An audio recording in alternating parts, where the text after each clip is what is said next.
Chapter 1085. No one believed Xianyuan Wushang's words. Just like the forensic doctor's conclusion that Chen Fangqing died of natural causes, no one believed it either. Such a death was too coincidental, and there were great benefits behind such a coincidence. So even if it was a natural death, some people tried to turn it into a conspiracy. Xianyuan Wushang was a doctor, but he was unknown and had no authority to prove it. In the eyes of others, his so-called natural death was just a formality that Li Tianlan had brought a person here to go through the motions and give the conclusion of natural death. People didn't even believe that Xianyuan Wushang was a doctor. This conclusion couldn't stand scrutiny, and no one would believe it at all. But at the very least, Li Tianlan had to show his attitude. As the new group became more and more clear, and people kept changing their positions under the influence of the Flourishing Age Fund, Li Tianlan's attitude could be said to be unimportant, but it could also be said to be very important. But on the scene, no one showed any doubt about Xianyuan Wushang, even those from the Chen family. There was an endless stream of people from the Chen family who came to mourn. After all, he was the prime minister of a country. No matter how down and out he was, ordinary people couldn't compare with him. And now most of the people who could get the news were well informed. They could know about Chen Fangqing's death, and naturally, they could see some possible developments after Chen Fangqing's death. At this time, no one wanted to offend Li Tianlan, and naturally no one wanted to offend Chen Fangqing. Anyway, it was just a trip, and no one thought it was troublesome. On such an occasion, other directors of Zhongzhou State had to show up, but it was not suitable for them to be watched for a long time. So Li Huaqing took the initiative to borrow a side hall from the Chen family, and prepared to hold a temporary meeting on the spot. When talking to the Chen family, Li Huaqing's expression and voice were very calm. But Li Tianlan, Dong Qingwudi, and Zhou Mulan all took a deep look at him. Meeting in the Chen family. Everyone knew what it meant. The Chen family was not far from the Hidden Dragon Sea. Under normal circumstances, even if there was a meeting, it should be held in the Hidden Dragon Sea. In fact, they had nothing else to do here. There was no need to stay here after showing up. Chen Fangqing's death was sudden and special. In the past 100 years, he was the first director to pass away before he even retired. Therefore, all the counselors would show up. All the counselors in Yuzhou and the powerhouses of the military headquarters would come here. In the next 3 days, all the counselors in Zhongzhou State would come to Yuzhou and wait for Chen Fangqing's funeral. If Chen Fangqing had already retired, the directors would also come before the official funeral. However, they would not appear at the same time. In fact, not all of them would appear. They would ask the secretary to help maintain the order at the scene. They would only attend the funeral ceremony for Chen Fangqing's remains. So strictly speaking, after the appearance, all the directors had nothing to do. It was enough to leave 2 secretaries to assist the Chen family. They could come again during the funeral ceremony 3 days later. But now Li Huaqing requested to have a meeting at the Chen family. Was it because the meeting was so urgent that they couldn't even make it from here to the Hidden Dragon Sea, which was less than 20 kilometers away? That was obviously not the case. This was gaining the upper hand by a show of strength. The high-level meeting held in the Chen family had a rich meaning, and the most direct meaning was Li Huaqing's dissatisfaction with Li Tianlan. Holding the meeting here not only put great pressure on Li Tianlan and the giant group, but also showed his attitude to other groups. Li Tianlan was expressionless and didn't say anything from beginning to end. The Chen family specially arranged a relatively quiet room in the backyard for Chen Fangqing. The room was not very big, so it seemed extremely crowded after the high-level people walked in. There were still a lot of people present today. Not only the 9 counselors but also the 3 deputy prime ministers of the cabinet, 2 national advisors, Speaker of Yuzhou by Zhanfang, 4 deputy ministers of the military headquarters, by Qingzhou, the deputy secretary general, and the counselors of the Ministry of Personnel, the Ministry of Personnel, the Coalition Ministry, and other departments were all present.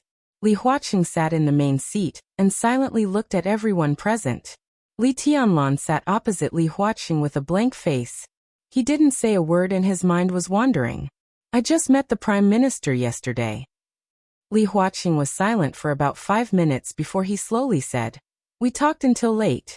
Last night he was still discussing the development of Zhongzhou State with me. Who could have thought that today? There was an extremely sincere regret and sigh in his tone. No one knew what he really thought. Guo Wentian took out a cigarette and lit it. Guo Wentian took out a cigarette and lit it. He said slowly, "We've been communicating a lot recently. The Prime Minister has been under a lot of pressure recently, and often suffers from insomnia.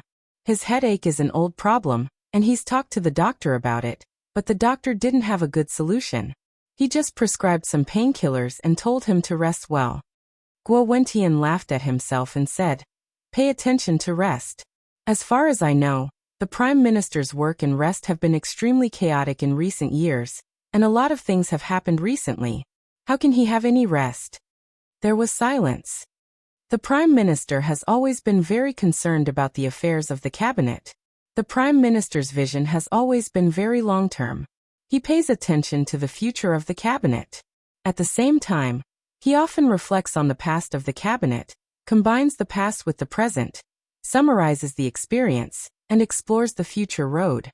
A few days ago, the Prime Minister mentioned to me that the future of the cabinet still needs new ideas, a new atmosphere, and 100 schools of thought contend.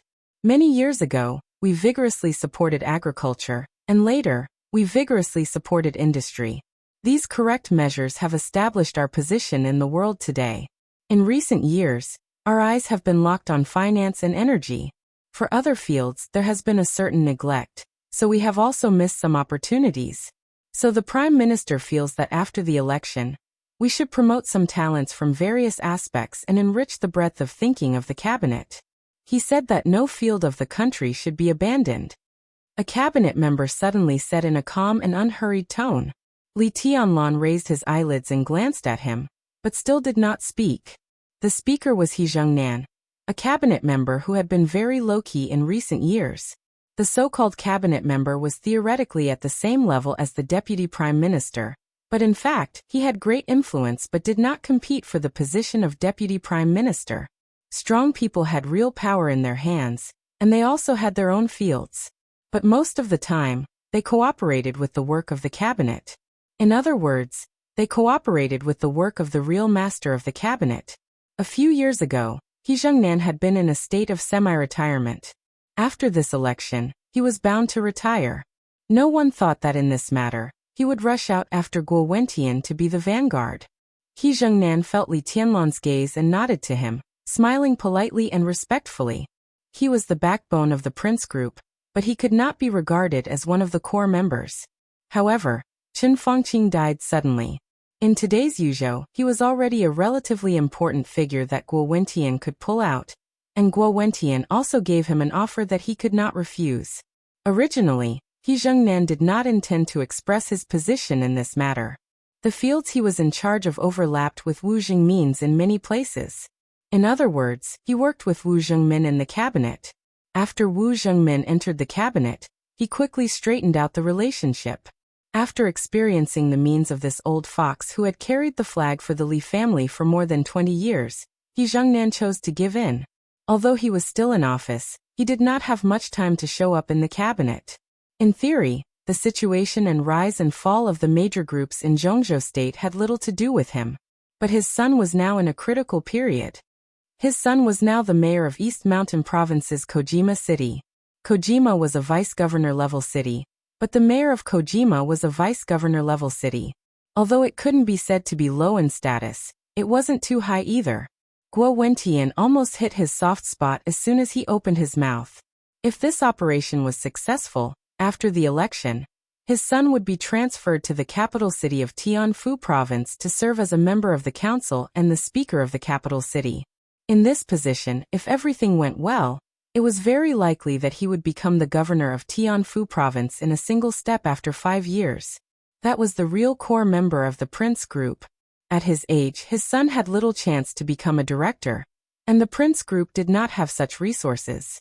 But starting from the position of the governor of Tianfu Province, as long as he was not too unlucky, his son could basically reach his current height. Whether he became a member of parliament or a member of the cabinet, he could ensure the continued glory of the family. Therefore, He Zhengnan did not hesitate. He just thought for a few seconds, and then promised Guo Wentian that he would fight for him at the meeting. What he said through Chen Fengqing's mouth was very implicit, but everyone was very clear about what he meant. Promote talents from various aspects and perspectives. This sentence was the key of the key. The so-called various aspects and perspectives could be understood as focusing on officials with different talents. But there was no shortage of such different types of officials in the major groups. Even the weakest North group had a lot of them. So this sentence was equivalent to saying that the cabinet after the election was a piece of cake placed in front of the major groups, and everyone had a chance to share a piece. In other words, the next cabinet would no longer be a group with a relative advantage. Instead, every group could make their own voices heard in different positions. This had an absolute conflict of fundamental interests with the future planning of the new group. Wu Jingmin became the second minister. Bai Qingqian became the deputy minister. The goal of the new group was clear and clear. It put its two leaders in the cabinet, and even sacrificed a lot of possible local interests for this. The first step of the rise of the new group was to win the right to speak in the cabinet. Now He Zhengnan wanted to let the cabinet compete. All the people of the group entered the cabinet, which also meant that the position of the new group in the cabinet would be greatly reduced, and its right to speak would also be greatly weakened. The strategy of the new group would completely fail. At that time, even if Wu Zhengmin and Bai Qingqian were pushed up, the new group would only get a small number of positions and a few provinces, and its foundation would become unstable. It was hard to say what the future of such a new group would be, but at least it would be difficult to start. The cabinet's competition was the first step of the Prince Group's plan. In this plan, because there were too many voices from all sides, the authority of the second minister would be weakened to a certain extent, and the main authority would be concentrated on the prime minister. Many contradictions and conflicts needed to be mediated by the prime minister, who controlled the cabinet, which further accelerated the speed at which the new prime minister accumulated prestige in the cabinet. The second step of the plan was taken over by the academics. They tried their best to push Hua Zhengyang to the position of prime minister, put pressure on the new group, and curb his speed of development. The academics would fully support the first step of the Prince Group's plan. The Prince Group would fully support the second step of the academics' plan. The tacit understanding could be said to be flawless. In order to win more support, the prospect of the cabinet's competition was explained in advance, which was to rope in other groups. The cabinet was the core of the country. Each department under the cabinet meant great power, especially the departments of finance, development, security, commerce, agriculture, and industry. Not to mention the position of minister, even the deputy, or even the head of some important departments and bureaus, would be fought over. When these positions were held in the hands of the major groups, they would also become some stable promotion ladder, and they were the kind with great value. Such positions, no matter how many there were, no one would complain. Since He Zhengnan had said this on behalf of the Prince Group, it was equivalent to a promise from the Prince Group and the academics. Such a promise couldn't be stingy. After all, the major groups had their own dealings, and it wasn't a one-time deal. If their reputation was ruined this time, even if it was beneficial in the short term, it wouldn't be worth it in the long term. Therefore, in order to get the leadership of the cabinet, the Prince Group and the academics really planned to divide a considerable part of the cabinet's power. While roping in other groups, they suppressed the new group's plan to conquer the cabinet. It could be said to be killing two birds with one stone. Personally, I think the Prime Minister's words make sense. He Zhengnan looked at Li Tianlan, and immediately shifted his gaze. He wasn't too afraid of Li Tianlan. Li Tianlan did bring a lot of pressure to people, but no matter how arrogant Li Tianlan was, he wouldn't go so far as to kill his entire family just because of a few words. Everyone present knew this very well. Therefore, he continued to speak, expressing his attitude. It's simply a penetrating insight. I also hope to see a cabinet with diverse thinking. The death of the Prime Minister is a huge loss to Zhongzhou State, but we should unswervingly follow his path. Time will prove that he and we are both right. That is to say, I'm wrong. Li Tianlan suddenly asked. His eyes fell on He Zhengnan, his eyes bright and unblinking. In fact, no one mentioned anything about him, but Li Tianlan just took it personally. No one thought he was stupid. He just sat there quietly, but as he spoke, Everyone could clearly feel a kind of incomparably cold and stiff pressure. He Zhengnan moved his mouth and was about to speak. Li Tianlan suddenly said, "Have you really seen the Prime Minister recently?" He Zhengnan was dumbfounded. Everyone's eyes shifted to him. At this juncture, He Zhengnan could not take half a step back no matter what. He braced himself and nodded, saying naturally, "Of course. Of course." "I don't believe it," Li Tianlan said lightly. "I don't believe the Prime Minister would say this to a dispensable cabinet member like you. It's not essential." This was an understatement, but in He Zhengnan's ears, it had the effect of killing people. He Zhengnan's face suddenly turned red. But before he could explode in anger, Li Tianlan had already continued. "I will send someone to investigate this matter. Your specific whereabouts these days will soon be investigated. Here, today you can say whatever you want, even in the name of the Prime Minister. But today everyone is sitting here. If you haven't seen the Prime Minister, it is tantamount to deceiving the entire Zhongzhou state. At that time, even if Zhongzhou state does not touch you, I will make you pay the price." He Zhengnan's body stiffened. His snow-white beard trembled, and his face was a little pale. "Your Majesty is really domineering," Hua Zhengyang suddenly said with sarcasm. Li Tianlong glanced at him. Whether it was He Zhengnan or the Prince Group, they were important, but they weren't absolutely important. Everyone knew that whether the new group could conquer the cabinet or not had a direct and absolute relationship with whether Hua Zhengyang could become the new Prime Minister. He was the biggest obstacle on the way to the rise of the new group. "I don't want to be deceived, especially in the name of a dead man. Everyone is very clear about the Prime Minister's character. He distinguishes between merits and demerits. No one will deny what he has done. Such a person should be respected enough. But if someone uses his death to seek benefits for themselves, then where does the Prime Minister stand? Where does the cabinet stand? I will investigate it clearly and make some people pay the price. I do this to be responsible for Zhongzhou state." Li Tianlan's voice was cold and tough. The conversation seemed to be at an impasse. Li Huaqing silently watched the other people in the room, without batting an eyelid. Hua Zhengyang's eyebrows twitched slightly. He wanted to say something, but he held back. Li Tianlan's words were equivalent to the most naked threat. He was not only threatening He Zhengnan. It was also Hua Zhengyang. He Zhengnan spoke in the name of Qin Fangqing. Li Tianlan used Zhongzhou state to fight back.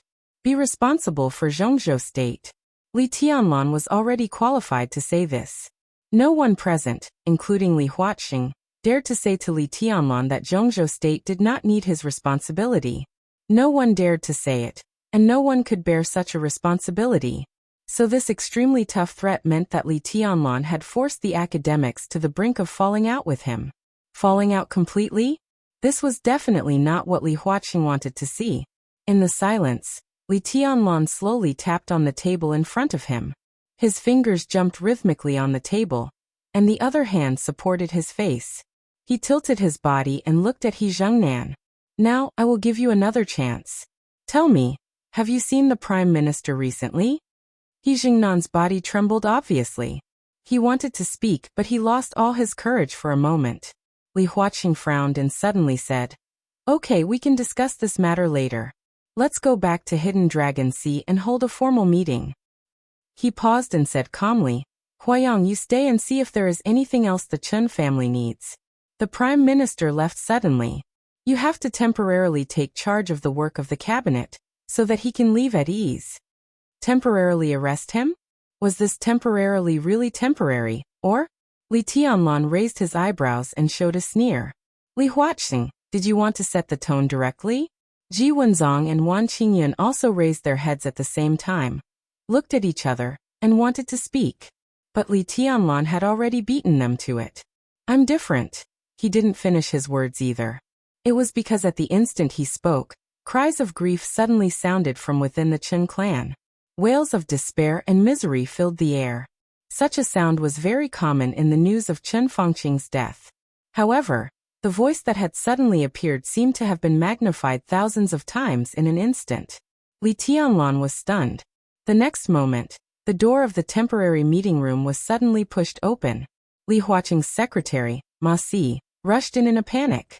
Behind Ma Si, the secretary of Hua Zhengyang and Wu Zhengmin also rushed in. President, everyone. Ma Si's breathing was a little short, and his face was extremely ugly. When he spoke, he subconsciously looked at Li Tianlan, with a touch of fear in his eyes, avoiding eye contact. Li Tianlan's heart sank for no reason. Ma Si's voice was like an icy wind, blowing quickly through the meeting room and into everyone's heart. Just 2 minutes ago, in the ambulance. Ma Si said in a dry voice, Governor Chen Shi passed away, the cause of death. Cerebral hemorrhage. There was a dead silence. Li Tianlan's body stiffened in place. His face became completely livid. Chapter 1086. The crowd hurried, and the huge mansion of the Chen family was completely shrouded in a desperate and tragic atmosphere. The male relatives of the Chen family could barely support their bodies to receive the guests, but the women had completely lost their souls. There was no more sorrow, no more crying. Everyone sat in the mourning hall in a daze, like puppets placed in the mourning hall. A brand new mourning hall belonging to Chen Shi was quickly set up. The number of people who came to the Chen family increased in less than 2 hours after Chen Shi's death. The news of the death of the father and son of the Chen family spread from the temporary conference room. The resolution had been formed, the documents were sent to various places, and the major media software pushed the news at the same time.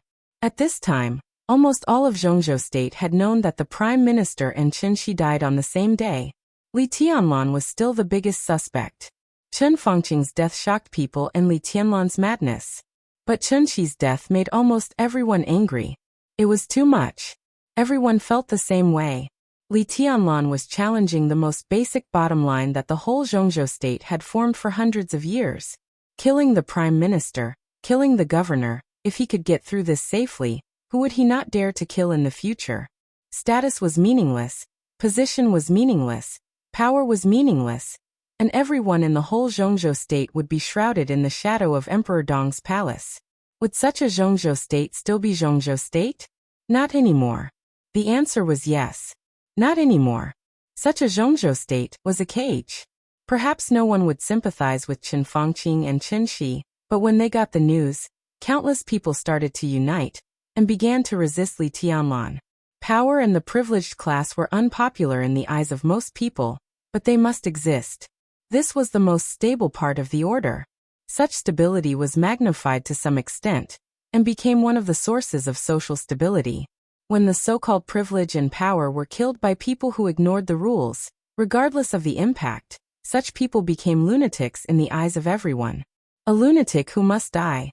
The news of the death of the father and son of the Chen family was like a thunder, arousing endless killing intent and hostility. The most obvious and the first thing to show was the number of people who came to the Chen family to offer their condolences. The deputy speaker of Yuzhou province arrived first.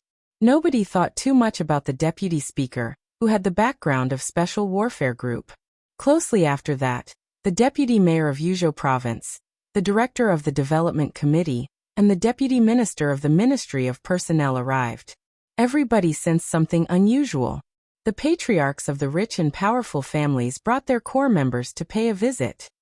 Some of these patriarchs were close to the Prince Group, some to the North Group, and some to the Giant Group. But all of them came. They remained silent, expressing their support for the Chen family in silence. The meeting in the temporary conference room continued. Li Huaxing, who had originally planned to move the venue, once again chose to continue the meeting after hearing the news of Chen Shi's death. Li Tianlan did not come out again. But everyone could imagine how fiercely Li Tianlan, even Dongqing Wudi, Wu Zhengmin, and the others were suffering now. The meeting had been going on for nearly 5 hours. The sky had already darkened and night had fallen. The mansion of the Chen family was bustling. A large number of officials gathered here. After coming here, except for those who had urgent matters, they were not in a hurry to leave. Even if a few left, they left their secretaries here. More and more people came to the Chen family. After dinner, these people still gathered in 2s and 3s, occasionally glancing at a certain corner. In that corner, the chubby Xianyuan Wushang, who did not look aggressive at all, was sitting there silently, with a cup of cold tea in front of him. Xianyuan Wushang's expression was even gloomier than Li Tianlan's. Every few seconds, The gazes from every corner would sweep past him, intentionally or unintentionally, with disgust and disgust that they wanted to hide but couldn't. Xianyuan Wushang knew very well that this disgust and disgust was because he came with Li Tianlan, and people all knew that he was Li Tianlan's driver. If they treated him like this, how much would they feel about Li Tianlan now? These people discussed Li Tianlan. As time passed, almost the entire Zhongzhou state hated Emperor Dong's palace. It was said that several counselors from other places had now arrived in Yuzhou and were on their way to the Qin family. Obviously, the meeting that had lasted for several hours was no longer an impromptu meeting. Chen Fangqing and even all the high-level members of the council were really angry, and they planned to discuss a clear result today. Xianyuan Wushang did not want to think about what such a result would be, but he was very clear about it. He knew that this time he was in big trouble. If Chen Fangqing's death was a huge trouble for Li Tianlan, then with Chen Shi's death on the same day, this trouble had now evolved into a near-fatal crisis in just a few hours. To Li Tianlan, Emperor Dong's palace, and the giant group.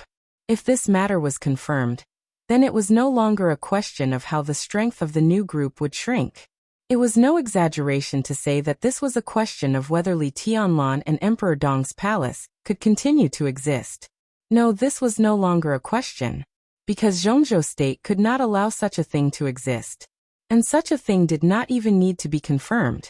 The current situation was that everyone was suspecting Li Tianlan. When everyone thought it was Li Tianlan who did it, then it didn't matter who the real culprit was. Zhongzhou state's patience had obviously reached its limit. Xianyuan Wushang didn't know how much time he had left. Maybe 1 day, maybe 3 days, maybe a week, but no more than half a month. During this period, if Li Tianlan and Emperor Dong's palace could not come up with enough evidence to prove their innocence, then the entire Emperor Dong's palace would be completely destroyed, and Zhongzhou state would do everything to kill Li Tianlan. Without any hesitation, without any apprehension, at all costs. As long as Zhongzhou state made up its mind, Li Tianlan and Emperor Dong's palace must die. This was a fact that did not need to be stated. It was very simple. If Li Tianlan was alive, then every high-level official in Zhongzhou state would face the irresistible threat of death. Therefore, the capital of a nation Yuandu would be fully used to kill Li Tianlan and erase everything related to him.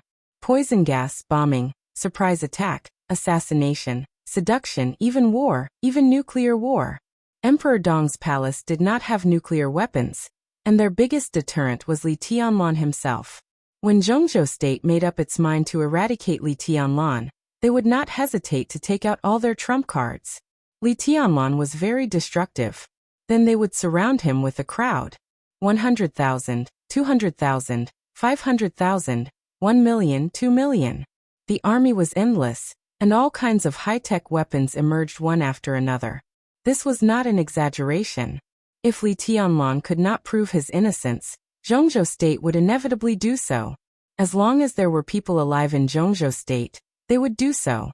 At that time, the so-called new group would become a joke, Emperor Dong's palace would become ruins, and Li Tianlan would inevitably die. This was something that needed no doubt. And with Li Tianlan's death, the entire giant group would also embark on the old road that once happened in another miracle city. Dongqing Wudi by Qingqian, Zhou Yuanshan, Dongqing Qiuqi, by Zhanfang, by Qingzhou, everyone would be liquidated. Xianyuan Wushang took a deep breath. Compared with the urgency of the situation, he felt more humiliated. He could feel that something was wrong with Chen Fangqing's inexplicable death. But after thinking about it for an afternoon, he had no idea what was wrong or how to prove it. As for Chen Shi, he once wanted to get close to Chen Shi's body, but he was stopped by all the Chen family members with red eyes. The situation was already very dangerous. In this situation, if Zhongzhou state attacked Li Tianlan fiercely enough, maybe by tomorrow Wu Zhengmin or Dongqing Wudi would take the blame and resign. And this was just the prelude to the decline of the giant group and Emperor Dong's palace. Xianyuan Wushang suddenly stood up. He walked to a corner, took out his mobile phone, and dialed a number. The phone rang twice and was quickly connected. Xing Tian's steady and heavy voice sounded on the other end of the phone. Your Highness. How did Chen Shi die? Xianyuan Wushang asked. There was a silence on the other end of the phone.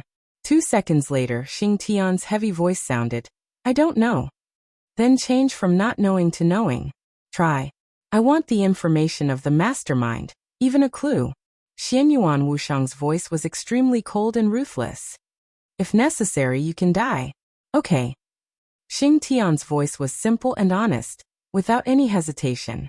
Xianyuan Wushang paused and continued, and don't investigate the cause of Chen Fangqing's death.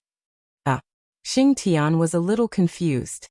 Chen Fangqing's death makes me feel very uneasy. I don't know why, but when I look at his body, I feel fear. I can't see Chen Shi's body now. I just looked at it from a distance. That feeling doesn't make me feel uneasy, but it makes me very annoyed, very annoyed. Xing Tian was silent for a while and said softly, I'll start investigating now. Xianyuan Wushang said that he could die if necessary, but from his words, Xing Tian clearly sensed something different. Because Xianyuan Wushang felt different. This feeling was worth relying on. The different feeling meant that the people who killed Chen Shi and Chen Fangqing might not be the same group of people. If he investigated the cause of Chen Fangqing's death, he might die instantly. But investigating Chen Shi might not be the case. Xing Tian silently hung up the phone. The wind and snow were still blowing outside the window of Yuzhou. It had been snowing for a day, and the whole of Yuzhou was covered in a cold, silvery white. Xing Tian stood in front of the window for a while, then slowly turned around and sat on the sofa. His huge body seemed to have become absolutely quiet the moment he sat down. Breathing, heartbeat, everything became inaudible. Xing Tian reached out and grabbed something in the air. The air twisted in his hand and finally turned into an incorporeal brush in his palm. He grabbed again with his other hand. The air seemed to have been pulled down by him, making a crisp sound. It sounded like he was tearing off a piece of paper with a slight force. The air with some irregular edges was casually placed on the table.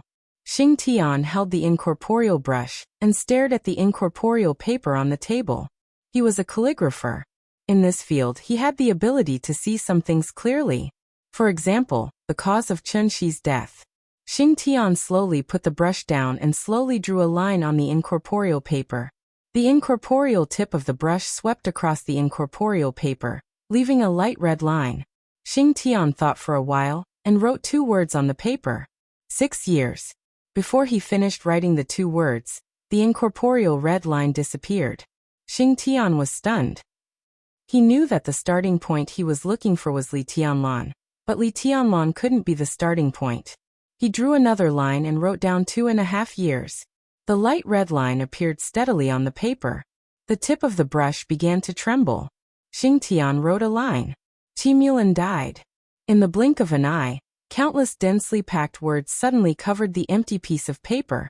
Before Xing Tian had time to take a look, the handwriting disappeared completely. Xing Tian was a little depressed, but he had to try another way. He took the brush and didn't plan the time. Instead, he randomly found a starting point and wrote, I ate 5 caddies of rice last night. Countless versions of himself began to emerge. It was like countless options neatly arranged. The rice came from Thailand. The rice came from Zhongzhou State. The rice came from countless places appeared in front of Xing Tian. The option of the rice came from Zhongzhou State glowed red. Xing Tian clicked on the option that glowed red and wrote another sentence. It tastes good. The dense handwriting seemed to be Xing Tian's thoughts that had been imprinted. Xing Tian's whole person became completely quiet. When everything went smoothly, under his control, the brush in his hand quickly continued to write. At this moment, his huge body began to fade slowly. The light in the room dimmed. His figure became fainter and fainter, and finally became a shadow. The shadow was still constantly thinning, and finally became a shadow without a head. And the shadow without a head kept writing something on the paper. His writing speed was even more exaggerated than a computer-generated file. In the blink of an eye, dense handwriting had appeared in front of him. Xing Tian entered the real state of unconsciousness. On the incorporeal paper, the content appeared chaotically and clearly. I ate 5 caddies of rice last night, and it tasted good. His Majesty attached great importance to us, so he informed the kitchen to buy more of this kind of rice. The origin of the rice came from Longjiang, Zhongzhou State, and the kitchen's stock was running out. The kitchen supervisor went to the supermarket in Xianyuan City to buy, and encountered a small car accident on the way. His Majesty took us to Yuzhou. The Ritz-Carlton Hotel was very luxurious. The front desk lady did not look very good. His Majesty and His Highness entered the hidden Dragon Sea. Chen Fangqing's spirit was in an extremely unstable state. Xing Tian was still writing, but the content had become a wavy line. Xing Tian himself did not notice this scene. The content of the handwriting continued. Chen Fangqing saw Wu Jingmin. His consciousness was chaotic, and his spirit was in a relaxed state. The two majesties arrived at the hotel smoothly, and received the room card from the front desk lady on duty. The front desk lady was in a very bad mood. Her father was a truck driver who worked in Nanyuan all year round, responsible for transporting supplies from Nanyuan to Ningbian and Xianyuan City. But her father had a car accident in Xianyuan City today. She had a deep hostility to the two majesties from Tiannan. A young man came to the Ritz-Carlton Hotel and saw the front desk lady on duty. Xing Tian's handwriting suddenly paused. Bang! In the slight sound, the brush in his hand and the paper in the void instantly exploded. Xing Tian, who had become a phantom, instantly turned into a huge corpse.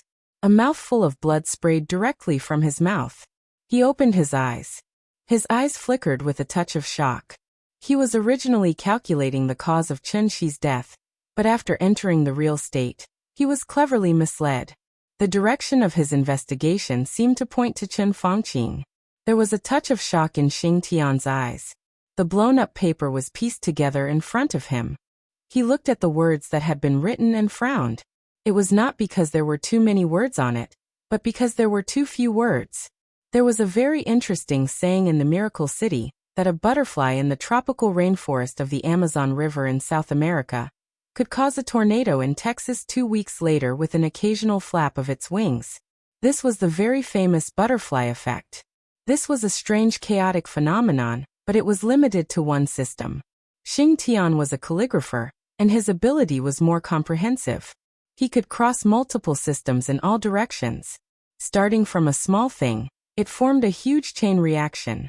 There were countless explanations to explain the cause of Chen Fangqing's death from this aspect. Now there were billions of people on the earth, so there might be billions of explanations for Chen Fangqing's death. These explanations were correct to a certain extent, but not completely correct. From the perspective of the butterfly effect, Chen Fangqing's death might be because a beggar in Zhongzhou State sneezed, or it might be because a group of Star State High School students made a beautiful three-point shot. These reasons were real and objective. They were right and wrong. Xing Tian looked at the paper silently. What would happen if he continued to write on this paper? He started with the dinner he cooked as a starting point, and then found lines that could be constantly developed and changed. For example, the kitchen supervisor had a small car accident. For example, Li Tianlan and Qin Weibai arrived in Yuzhou and returned to the hotel. For example, Chen Fangqing met Wu Jingmin. For example, the receptionist of the hotel was the daughter of a truck driver. These were 4 things, but if he continued, each of them had infinite development possibilities. The receptionist might have a relative who was an official, and he wanted to help the receptionist solve the problem. Maybe her boyfriend was a rich young master, and he planned to use his power. Involvement. Xing Tian now had 4 lines in his hands. And these 4 lines would be involved in any direction, and it would be more and more people would be involved. Each line had tens of thousands of different twists and turns. When more and more people were involved, these 4 lines would eventually merge in one direction and become a line. All the people involved would become branches, and then develop again. Eventually, it would definitely touch Chen Shi, and then touch the behind-the-scenes manipulator who killed Chen Shi. This could be said to be the butterfly effect. But more accurately, it was cause and effect. There was cause and effect. This was the power of cause and effect, and also the ability of calligraphers. However, the direction of Xing Tian's investigation was obviously disturbed. Before his 4 lines formed an absolute connection, a young man suddenly appeared in the story. The brush and paper in his hands all exploded because of the appearance of the young man. Xing Tian didn't know who he was, but he was sure that the young man had an absolute relationship with Chen Fangqing's death. And this was something he couldn't write, even if he died. Xing Tian sat on the sofa, silently thinking about a way to get around this interference. He changed the pen and paper again. Just at the moment when the tip of the pen was about to touch the paper, an earth-shattering sound suddenly rang in his ears. The sound was so loud that it almost completely shattered his whole consciousness in an instant. Xing Tian's brain was instantly in chaos. He turned his head in disbelief and looked at the door. Opposite the door was Li Tianlan and Qin Weibai's bedroom. That was the origin of the loud noise. And Qin Weibai was still in the bedroom. Chapter 1087. It was quiet in the luxury suite of the hotel. But Qin Weibai's mood was always up and down. All kinds of emotions were brewing in her heart, making her feel complicated. She was a little worried, but not like it. She was happy, but not like it. She was anxious, but not like it. She was looking forward to it, but not like it. Her body was still soft after being tossed and turned all night. That kind of extreme joy and satisfaction slowly dissipated, replaced by obvious sleepiness. All kinds of emotions kept emerging, seeming right but not right, making Qin Weibai feel a little confused. She felt as if something was going to happen, but she didn't know what it was. During this period, she seemed to think of something. She put on her clothes and went downstairs with a blush on her face. She bought something from a nearby pharmacy and came back to try it, confirming that she was not pregnant. That was to say, her current mood had little to do with Li Tianlan's love for her day and night in the past month or so. But this kind of uneasy mood had a lot to do with Li Tianlan. Qin Weibai didn't tell anyone. She had never dreamed of Li Tianlan in her dreams since she was a child. This statement was not very exact, but it could be said to be accurate. In the trance, she had dreamed of many scenes related to Li Tianlan, but that feeling made Qin Weibai feel like she was watching a movie about the past. In those dreams, there was Li Tianlan. But it was not Li Tianlan in reality. Li Tianlan's figure in the dream had always been vague. Even if he appeared beside her in the dream, Li Tianlan was just a shadow, an erratic shadow. In Qin Weibai's dream, Li Tianlan's clothes, face and temperament changed thousands of times every second. The changes were so drastic that in Qin Weibai's consciousness, Li Tianlan in the dream had no facial features, and he was even a shadow without a body. But every time she saw that shadow, Qin Weibai's consciousness in the dream would tell her that it was Li Tianlan. She in the dream also believed it. She and the master of Samsara Palace, who was in Warefree Heights now, were really the same person. They had the same consciousness, the same habits and the same thoughts. At a short distance, the two of them could share the hurt with each other or bear it alone. At a distance, their thoughts were completely synchronized. Both of them knew what the other was thinking all the time because it was their own thoughts. At a further distance, their dreams were completely synchronized. To be exact, when the master of Samsara Palace was in the southern hemisphere, and Qin Weibai was in the northern hemisphere, when they were resting at the same time, their dreams were completely identical. Therefore, for the current Qin Weibai, Li Tianlan was a ghost that had been lingering in her consciousness since she was a child. She kept synchronizing with the master of Samsara Palace, and eventually became the same person. They had the same thoughts, so naturally they had the same feelings. Therefore, there was no obstacle for her to accept Li Tianlan. But she had always been confused. She loved him so much, and was willing to give everything for him. But why was Li Tianlan just a shadow in her dream? More than 2 years ago, after the Eternal Sword of Mormons, the shadow that belonged to Li Tianlan, which was constantly changing every moment, began to appear more and more in Qin Weibai's dreams. Qin Weibai knew what was going on. This was the master of Samsara Palace's entrustment. In the past, Qin Weibai would also dream, but the source of Li Tianlan in her dreams was the master of Samsara Palace. Now the illusory shadow representing Li Tianlan frequently appeared in her dreams because, in a sense, the other Li Tianlan was already dead. She might not be completely dead, but she was definitely not alive in her current state. So Li Tianlan began to appear suddenly in her dreams. He appeared more and more often, but the shadow became more and more blurred. The master of Samsara Palace broke through the transcendent realm in the spiritual field in the Eternal Sword. Now Qin Weibai was improving every moment. There was no obstacle for her to enter the so-called transcendent realm. Before she went to the desert prison, she had been close to the so-called extreme realm in the spiritual field. Therefore, she consciously built a garden in her dream. A garden where sunlight and flying snow danced together. That was her most hidden territory and the starting point of all her dreams. Qin Weibai's only regret was that there was no Li Tianlan in that garden. She even thought more than once that if she could completely connect her consciousness with Li Tianlan's and form a certain degree of thinking synchronization, then in her dreams, could she also bring Li Tianlan into that garden, and let their dreams be completely connected? In this way, even if she was not by his side in the future, she could see him in her dreams. It was not him in her imagination, but the real consciousness of Li Tianlan in her dreams. If she let him bully her in her dreams, she would not let him be so gluttonous and unrestrained as he was now. She really thought about this problem seriously. Then she saw Li Tianlan in her dreams. A Li Tianlan in his youth. The ancient tree, the wind and snow, the dense sword marks, the boy, and the wooden sword were not things in Qin Weibai's dreams. There was only the garden in her dream, which was the source of the dream. In the source, if Qin Weibai didn't want her dream to expand freely, she could make herself stay in the garden, and see nothing out of the control of her spirit. But in such a state, she actually saw Li Tianlan. This was obviously an unusual scene. But why would such a situation occur? The teenager Li Tianlan in the dream was extremely clear and real, just like the child who really lived in Qin Weibai's dream. Qin Weibai woke up at that moment. But when she woke up, she still felt that the child was still living in the snow beside the garden. The ancient tree had collapsed, but he seemed to know nothing and still sat there quietly. That feeling was unparalleled. Qin Weibai could be sure that it was not Li Tianlan constructed by her consciousness. The Li Tianlan she constructed with her consciousness was just a faint shadow.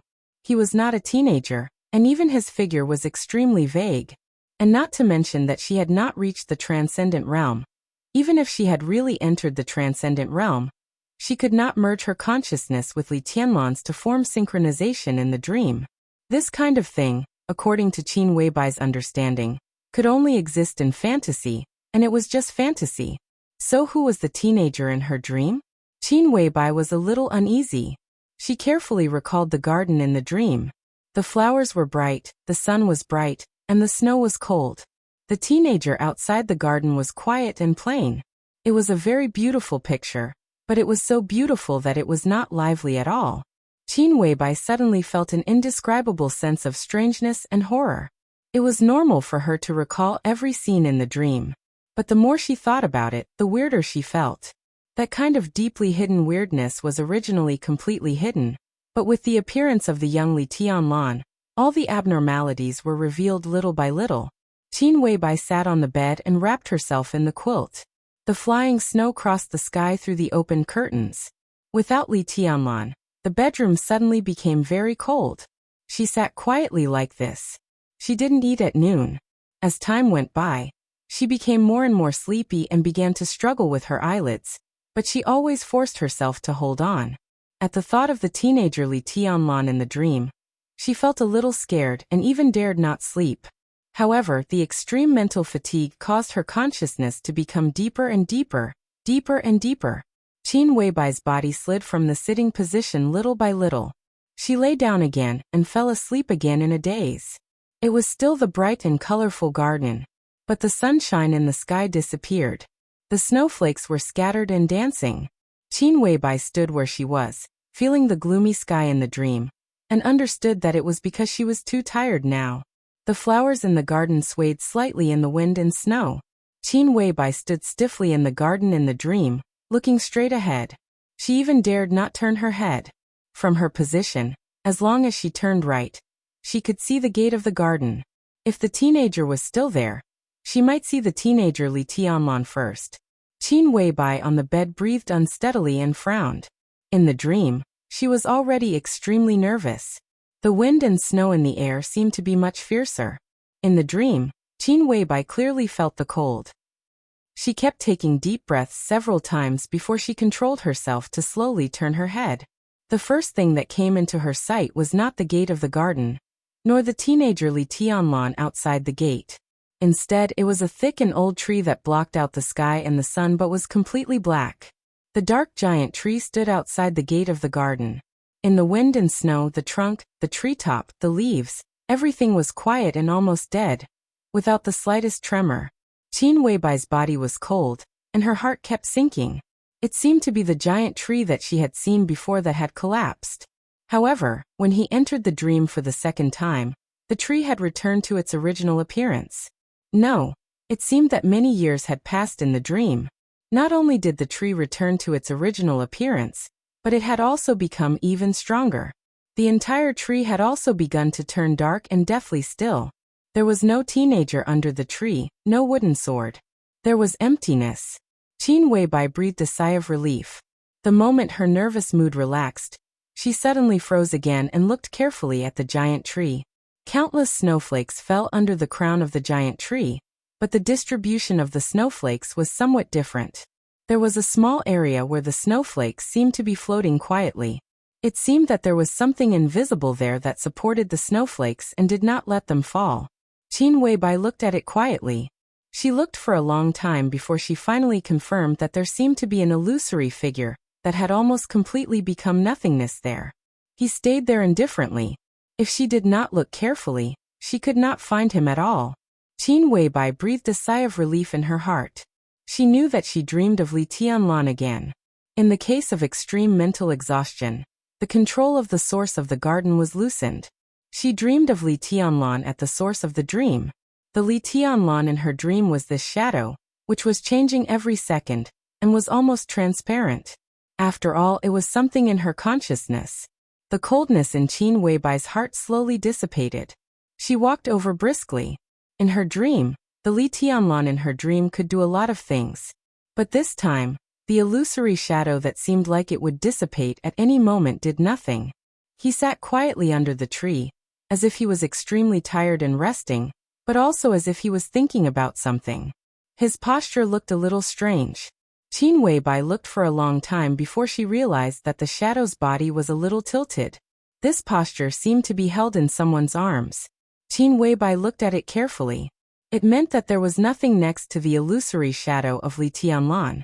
Beside him, there was only the dark giant tree. The dark tree was far thicker than what she saw in the garden. But as Qin Weibai walked closer, the state of the giant tree became clear in her eyes. The giant tree in front of her seemed to be torn apart as well.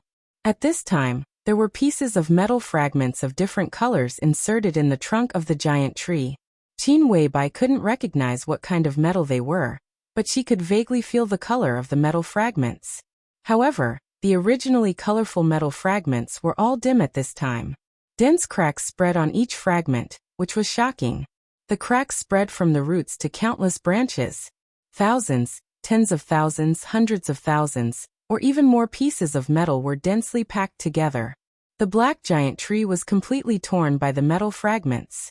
The giant tree was trembling slightly, and the dark and lusterless sap slowly flowed down from the trunk, like pieces of black blood. Qin Weibai's brows were tightly knitted together. The illusory shadow representing Li Tianlan was still sitting there, as if it would dissipate at any time, but it never did. Qin Weibai stopped in front of the shadow and looked at the giant tree behind him. The giant tree trembled more and more obviously, and the black blood seemed to have flowed into a small waterfall. She didn't know why, but Qin Weibai suddenly felt that the tree should be much bigger than what she had seen. The source of her dream was limited, so the tree seemed to have shrunk many times. It was a very natural feeling. She felt that if the tree really existed, it would be almost infinitely tall, and every piece of metal fragment inserted in the trunk would probably be big enough to cover the whole sky. The tree and the fragments were infinitely shrunk. Only the size of the shadow was ordinary. Black blood flowed down from the trunk, as if to completely drown the shadow. However, a powerful aura blocked all the black liquid outside. It seemed to be a sword energy. Qin Weibai was a little confused. When she walked out of the garden, the dream had already unfolded from the source. She didn't know why she had such a dream. The giant black tree was very close to her. Qin Weibai could clearly feel countless emotions from the patches of black blood. Bloody, cruel, evil, chaotic, violent, resentful, dark and gloomy. The metal fragments inserted in the trunk reflected a faint light. The light was absolutely cold, with an absolutely complete and perfect law, forming a natural sense of repulsion. Qin Weibai really didn't dare to move for a moment. She suddenly found that whether she was close to the black giant tree or those metal fragments, she would end up horribly. She was only the safest when she was around the shadow. But the shadow itself was the most illusory. Tianlan. In the dream, Qin Weibai called softly. The shadow was silent, motionless, and didn't respond at all. This was different from her usual dreams.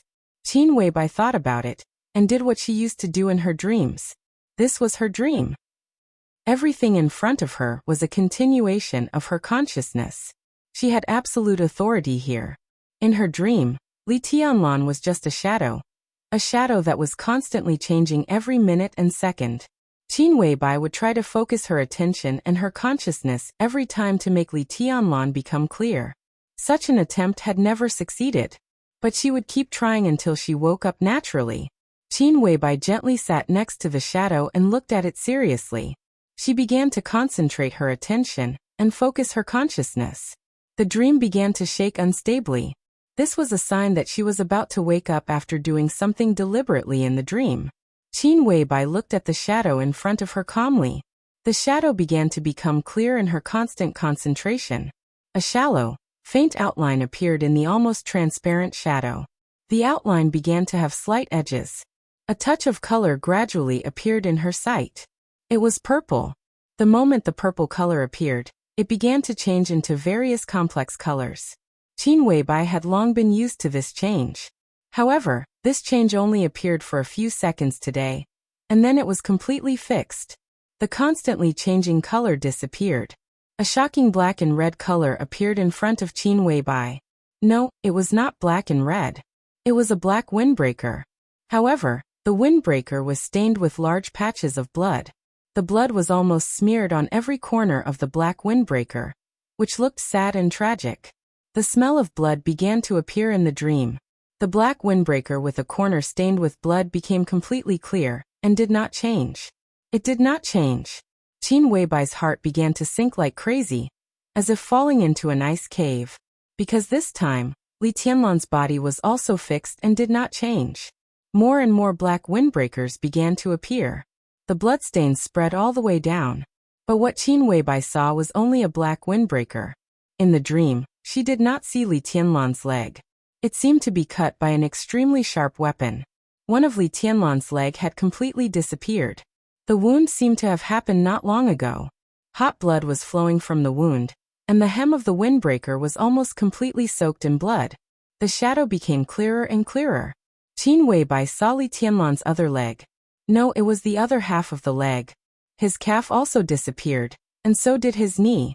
Ghastly white bones and blood spread from his thigh. The surrounding air suddenly became hot and boiling. Li Tianlan's sleeve appeared. The empty sleeve was dancing feebly, and blood slowly dripped down from the cuff. His other hand still looked good, but the skin of that arm had turned bluish-gray. Dense metal fragments were stuck in every corner of his arm, tearing his finger joints and tearing his muscles and blood vessels. It was a bloody arm, as if someone had fired thousands of bullets directly at the arm at the same time. The heart-wrenching pain broke out from Qin Weibai's consciousness in an instant. She saw most of Li Tianlan's body. She saw his chest and abdomen. The black windbreaker on his chest and abdomen had long been broken, and dense wounds crisscrossed his chest and abdomen. The blood and white bones stimulated Qin Weibai's nerves wildly. On his chest, Li Tianlan's left and right atriums were completely empty. His two hearts had been taken out, and only blood was still flowing. Qin Weibai's body trembled violently. She had tried countless times to make the shadow that represented Li Tianlan become clear, but she never expected that the shadow would be in such a state after it became clear. It was a nightmare that she didn't want to recall in any case. She trembled and raised her head. At this moment, the shadow became completely real. She saw the shadow's head. That was Li Tianlan's head. This shadow was indeed Li Tianlan. One of Li Tianlan's eye sockets was empty and dark. The blood seemed to have completely solidified the moment the eyeball was taken out, and there was another shocking wound between his eyebrows. It seemed to be a fingerprint. It was this fingerprint that pressed between Li Tianlan's eyebrows, penetrated his brain completely in an instant, and cut off all his vitality. Qin Weibai almost suffocated. It was really Li Tianlan. Li Tianlan's corpse. No, to be precise, it should be Li Tianlan's mutilated corpse. It was not even a complete corpse. This corpse, which seemed to have just died or fallen for countless years, sat there quietly. His face was covered with blood, but with a strange calmness and exhaustion. The moment this figure appeared, the giant black tree and the endless metal fragments behind him became completely quiet. The black blood disappeared. The giant tree was no longer shaking, and the metal fragments were no longer reflecting light. All the auras also disappeared, as if all of them had become dormant and chosen to retreat. The mutilated corpse still sat quietly, not looking at Qin Weibai, just quietly looking at the distance in the dream. The world was spinning. Qin Weibai screamed out loud. Not in the dream, but in the bedroom. Her body sat up from the bed in an instant, her eyes red, her face covered with tears, and she looked miserable. Why? Her body trembled violently. Why did I have such a dream? It's not a dream. A soft and ethereal voice rang out beside Qin Weibai. It was soft and pleasant, with a sense of intimacy. Qin Weibai was quiet for a moment. She turned her head. A figure shrouded in light sat quietly on the side of the bed, looking at her silently. Qin Weibai couldn't see her face or expression, but she could only be sure that it was a woman. It seemed that her consciousness was still immersed in the dream. She was stunned for a long time, and the first question was not how the other party came in, but asked with a trembling voice, "If it's not a dream, what is it?" "That is His Majesty Li Tianlan." In the light, the woman said softly, "Whether it is the shadow you saw or the mutilated corpse, they are all." After a pause she said, "They are all his most real state." Chapter 1088. Qin Weibai didn't speak for a long time. A shadow and a mutilated corpse. The most real state. In the halo beside the bed, the voice of the slim figure was clear and sweet. Qin Weibai suddenly felt extremely disgusted and repulsed. Because of the content of that sentence. Li Tianlan's real state. Could it be that the so-called true state was the phantom and the mutilated corpse? She forced herself to calm down and shook her head. "I don't believe it," she said in a cold voice. The halo beside the bed fluctuated softly. She didn't speak. For some reason at this moment, Qin Weibai suddenly felt that the woman in the halo seemed to want to get close to her, but in the end, she didn't move. The truth is in the dream. Whether you believe it or not, it doesn't change anything. The woman in the halo said softly. She seemed to see the shadow and the mutilated corpse in Qin Weibai's dream. In the slightly swaying halo, Qin Weibai felt a clear pain and sadness. If that is Tianlan's real state, then what is Tianlan now? Qin Weibai stared at the light around her and asked word by word. "That is the reality you see." Qin Weibai sneered. "We see it. Then what about the shadow in my dream?" "It is the reality in the illusion." In the halo, the woman's answer was still gentle and without hesitation. Qin Weibai suddenly felt a little cold. With their questions and answers, the whole world seemed to have unknowingly become gloomy. It was as if there was some kind of danger brewing quietly and slowly. Then it would erupt bit by bit, bringing with it a deadly murderous intent. Qin Weibai felt a little dizzy. All the cold air in the air seemed to be circling around the ball of light beside the bed, and then she quietly endured it. The scene in front of her seemed a little familiar, and so did the dizziness in her mind. Qin Weibai was stunned and subconsciously said, "This is the malice of the world?" The slightly swaying light paused for a moment. The woman seemed a little surprised, but then she nodded. "Yes. That is to say, you know Xianyuan Wushang?" Qin Weibai asked again. She thought of some information revealed by Xianyuan Wushang. "He said he has a sister. Is that you?" "No." The woman said softly, "But to a certain extent, I can be considered his older sister. You can also say that I am his younger sister. But now I am his aunt." Qin Weibai looked at the soft light in silence. For the first time, she realized that her IQ seemed to be a little off. Was she an elder sister, a younger sister, or an aunt? This relationship was absolutely chaotic, but the logic seemed to be very clear. However, from such a relationship, Qin Weibai could not arrange it for a while. "Who are you?" Qin Weibai asked. The woman seemed to be stunned. She was silent for a long time. If she hadn't found out that something had happened to Qin Weibai, she wouldn't have come here now. This kind of meeting made her feel a little nervous. She did not know how to answer Qin Weibai's question. From a certain point of view, Li Tianlan and Qin Weibai were her parents. But from another perspective, they could no longer be considered his parents. I am Feng Qinggu. After a long period of silence, the woman finally spoke. She only said her name softly. Qin Weibai rubbed her forehead. Just like the first time she met Xianyuan Wushang, Li Tianlan didn't have any hostility, but felt close to him. She felt the same closeness to Feng Qinggu now, even more so than Li Tianlan felt for Xianyuan Wushang. Feng Qinggu, she whispered to herself. You can call me Qinggu. The voice in the halo murmured, as if it was acting coquettishly. Qin Weibai wanted to laugh, but she was really not in the mood.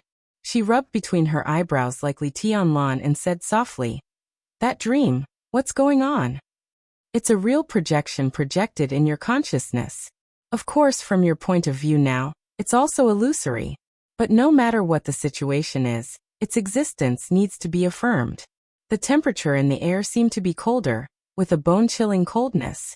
Qin Weibai knew very well that if this was the malice of the world, then the malice now was many times greater than the malice that Xianyuan Wushang and Li Tianlan had suffered. Because at that time, Qin Weibai only felt a little dizzy, but now she clearly felt the changes in the surrounding space. Real. Illusory. These were the two most common words, but now every time she heard them, Qin Weibai's heart would feel cold for no reason. I don't understand. Qin Weibai hesitated for a moment and said slowly, Can you give me more details? I can't say. Feng Qinggu said softly. But you can ask, maybe I can answer some. Qin Weibai did not know what to ask. Now all her mind was focused on the mutilated corpse and the illusory shadow in the dream. She did not dare to think about what it represented. Did it represent Li Tianlan's future?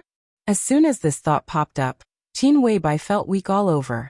Feng Qinggu seemed to know something, but Qin Weibai didn't dare to believe everything she said.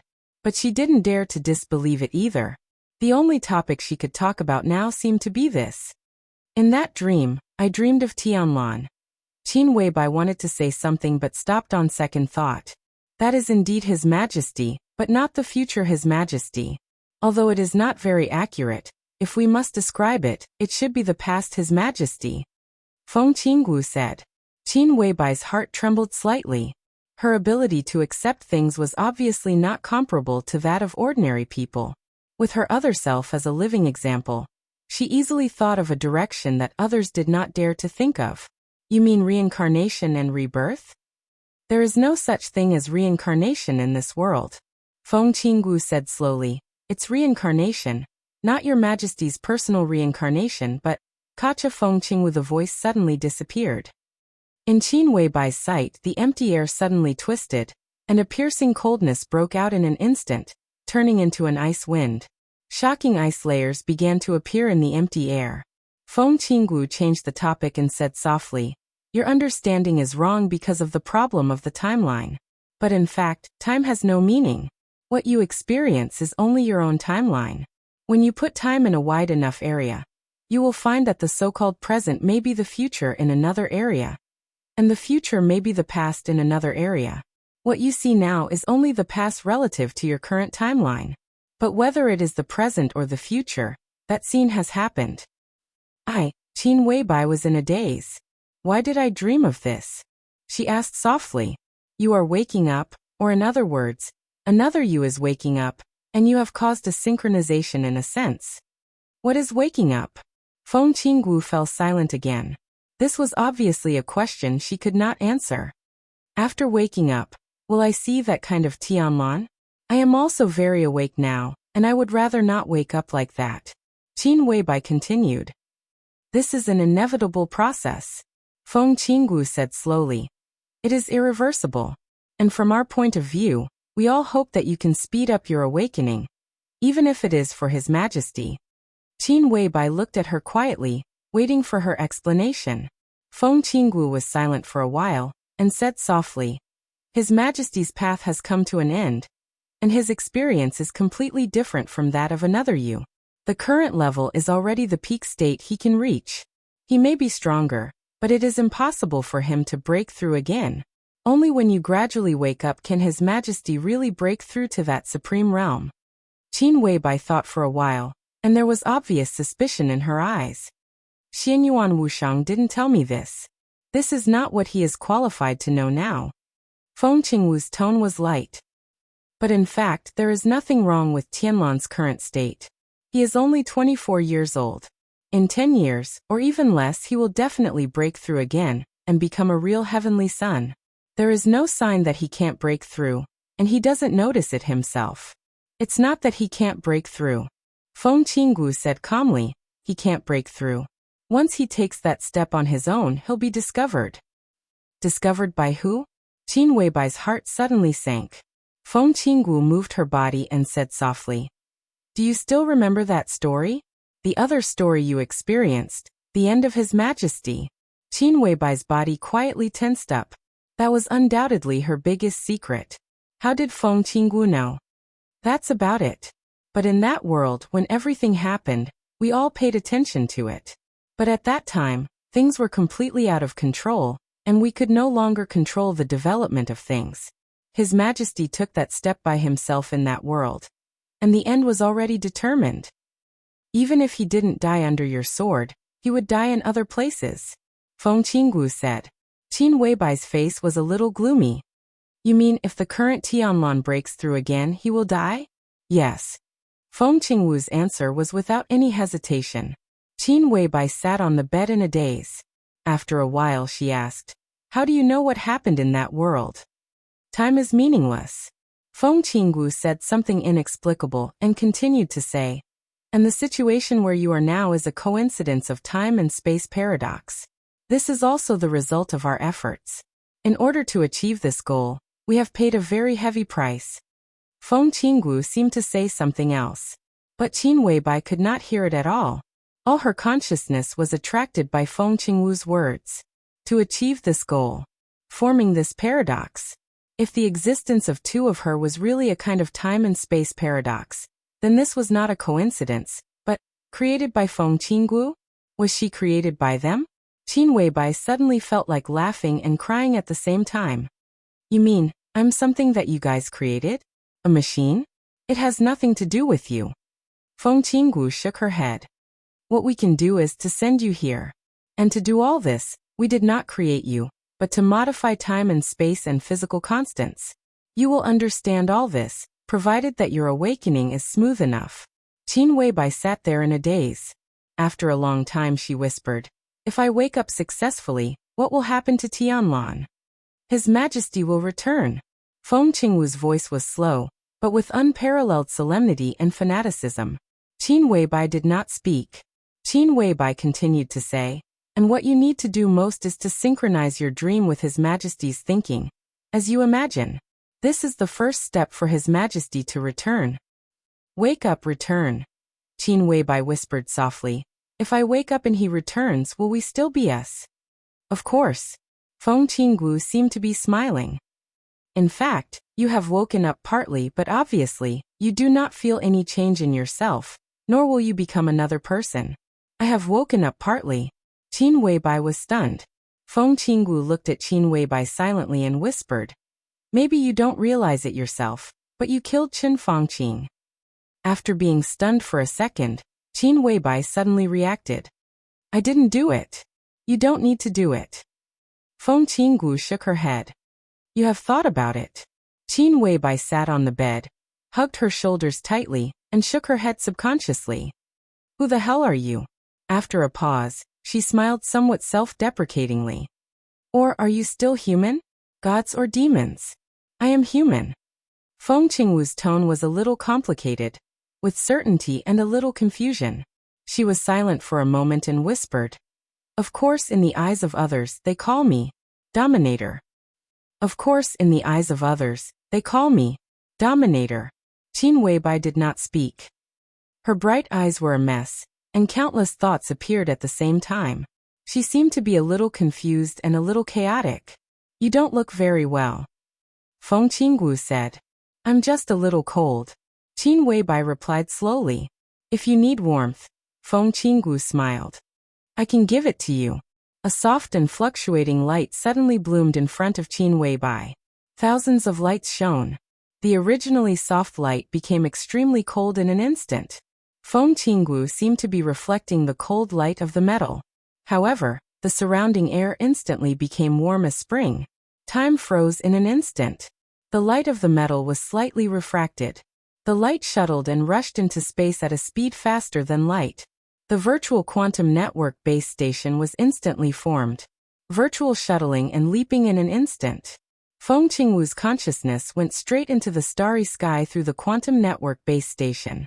The boundless Milky Way formed an incomparably dazzling yet extremely chaotic cosmic curve in her consciousness. The quantum transmission instantly crossed the distance of millions of light-years in the curve of the universe, and went straight into the depths of the universe. Silence and dead silence appeared in an instant and disappeared in an instant. The perspective of her consciousness changed for half a second. Feng Qingwu's consciousness entered a large wormhole. The starry sky suddenly retreated. The wormhole shook violently. The boundless black tide seemed to tear the wormhole apart in the blink of an eye. It covered the sky and the earth and rushed directly to Feng Qinggu. It was a sword radiance that tore everything apart. It was crazy, cold, violent, domineering, with extreme excitement and calmness. With an almost invincible determination, the surging sword radiance completely covered Feng Qinggu. Feng Qinggu, whose consciousness was still reflecting the metal sword radiance, stopped for a moment. In the next second, an extremely majestic power instantly exploded in the sea of black sword qi. It was the extreme power of martial arts. The strong shock wave collided with the surging sword qi, and the entire wormhole space was shaking violently. Feng Qingwu's movement paused slightly. All the power disappeared completely. In an instant, the boundless black tide seemed to have lost its target. It surged past her and rushed towards the entrance of the wormhole. Boring. Feng Qinggu said calmly. TSK. A voice seemed to be heard in the darkness. The voice came from an extremely far place accompanied by the intense collision sound. It was tough and calm. You're indeed interesting, Lord. Is this what you're relying on to bully my son? I'm only teaching him what he should do. Feng Qinggu said calmly. In a faraway place, a voice that seemed to come from another space directly penetrated the wormhole. It was as hard as iron, and carried with it an eerie sharpness. Perhaps I should also teach you a lesson, and let you know what you should do. Oh, Feng Qinggu said calmly. You're fighting against those things now. How are you going to teach me? Based on the amount of sword qi that you can produce, which is not even a billionth of what you had at your peak. Countless sword qi shook violently. The wormhole shattered instantly. It was already a battlefield in front of Feng Qinggu. The voice from afar shattered the wormhole. Instead of bringing Feng Qinggu to her destination, it brought her to the battlefield. You're the Princess Royal of the space-time corridor. This is where you should be. The black ocean surged and roared in front of Feng Qinggu. The boundless black ocean surged up hundreds of thousands of feet into the sky. The sword radiance whistled and shattered the stars.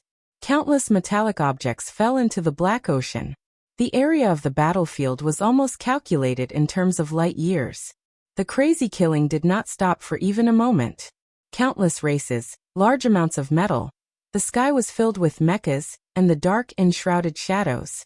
Cannons soared radiance, explosions, lacerations and destruction. The endless number of battleships continued to pour out destructive power. The battlefield was filled with the humans and other races fighting against the dark shadows and mechas. Tens of millions, hundreds of millions. It was vast and mighty, innumerable. Feng Qinggu sighed softly. Her body rose slowly in the void and charged towards her destination. The willpower of the god of war in the black ocean did not stop her this time. Feng Qingwu's speed increased. Boundless radiance shone from her body and became brighter and brighter. At this moment, she seemed to have turned into a shooting star that traversed the battlefield for a few light years. The radiance overflowed rapidly and surpassed the speed of light. With Feng Qinggu as the center, it spread rapidly in all directions. Deception Genesis. Radiance shot out and stars fell. On the battlefield, The potentials of all the creatures in the neutral camp were instantly stimulated several times. All the heavily injured creatures that had lost their ability to fight were deceived. Everyone thought that they were in their peak condition. They exploded with battle power that exceeded their limits and pounced towards the nearby enemies. The battle power of all the creatures was increasing rapidly. Everyone had been deceived. At this moment, everyone thought that their strength had suddenly made a huge breakthrough. Everyone also showed their strength after the breakthrough. Outside of the neutral camp, all the creatures, be it order or dark shadow, became sluggish. They were also deceived. At this moment, they thought that they had been severely injured. Some of the creatures even thought that they had died. The shooting star radiance that Feng Qinggu brought along traversed the entire battlefield. It rose infinitely and exploded instantly. It was as if a gigantic sun had suddenly risen in the dead silent void. The boundless black ocean instantly began to boil. The rays of the sun continued to radiate with lies. In the shortest time possible, it deceived the entire battlefield. This was the pinnacle of the path of deception. It was also the pinnacle leader of the human race on this path. This was the pinnacle of power on the path of deception. This power had a name that was recognized by all the camps. Ruler. Chapter 1089. Shuttling, flying, warping. The battlefield covered every corner of one's vision. Countless figures filled every space with an unimaginable density. The vast void. The planets beneath one's feet. The broken satellites. The densely packed meteorite belts. The flames of war and radiance were everywhere. The densely packed formations of the fleets opened fire with all their might. The Star Destroyer cannons could destroy the heavens and the earth. The annihilation of dark matter and dark energy surged silently. A small black hole formed in a certain area of the battlefield and started to devour everything nearby. Using the void as a formation and the galaxy as a chess piece, Feng Qingwu's consciousness was tiny and weak like a speck of dust in the vast and boundless battlefield. However, it was this tiny and weak figure that traversed the entire battlefield in an instant as though she had entered an uninhabited land. The radiance that filled the sky continued to condense. Feng Qingwu's consciousness charged forward, leaving behind one sun after another that emitted extreme light and heat.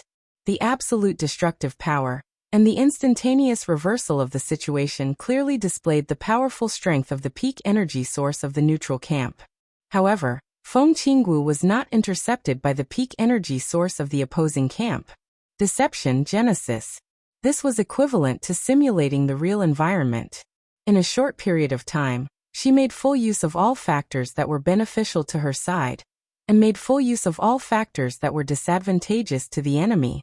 She deceived both the enemy's and her allies' understanding of herself, as well as the perception of the peak energy source of the same level. In an absolutely short period of time, even if it was an enemy of the same level as Feng Qingwu, even if she traversed the battlefield in such a high-profile manner, no one would discover her existence. Based on the actual time in Miracle City and other places, the Genesis had existed for a very short period of time, probably less than 10 years. However, 10 years was enough to determine the fate of this part of the battlefield. However, what was the use of merely determining the fate of this part of the battlefield?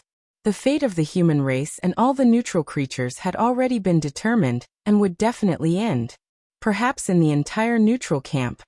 Only the vast black ocean before them refused to give up. It was still going all out, still throwing caution to the wind, still going berserk without the slightest scruple. Perhaps he already knew his fate and ending long ago, but he did not care. War God Lin Xianyuan. He was a lunatic and a fool, but he was the most admirable kind of lunatic and fool. Feng Qingwu sighed softly. Endless light converged around her, and her shuttling figure suddenly accelerated. Like a sharp sword that tore through the battlefield, with slowly dissipating light, she instantly entered the black hole that had just formed in the battlefield. Deception, Supreme Self.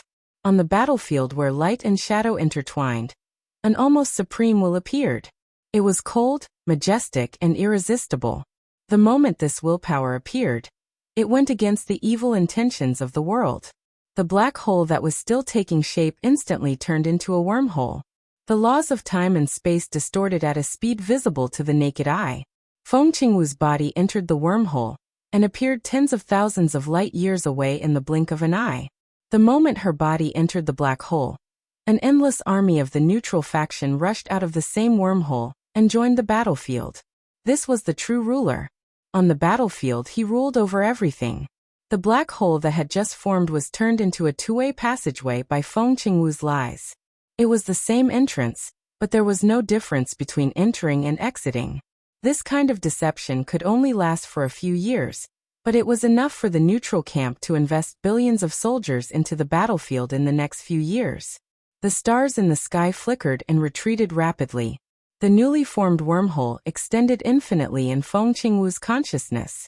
The darkness only lasted for a moment, but it was already tens of thousands of light years away.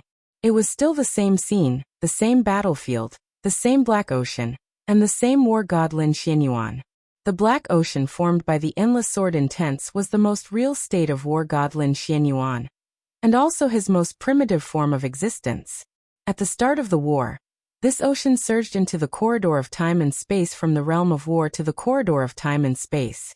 For tens of thousands of years, it spread across countless star regions. Everyone in the corridor of time and space agreed that this lunatic was the sharpest lunatic of the human race after His Majesty. The war continued. Even Feng Qingwu did not know how many star regions Lin Xuanyuan's sword aura had passed through and how many enemies of the same level as him had fought. Feng Qingwu did not look at the battlefield, and continued to travel. Time and distance seemed to have lost their meaning. She traveled again and again.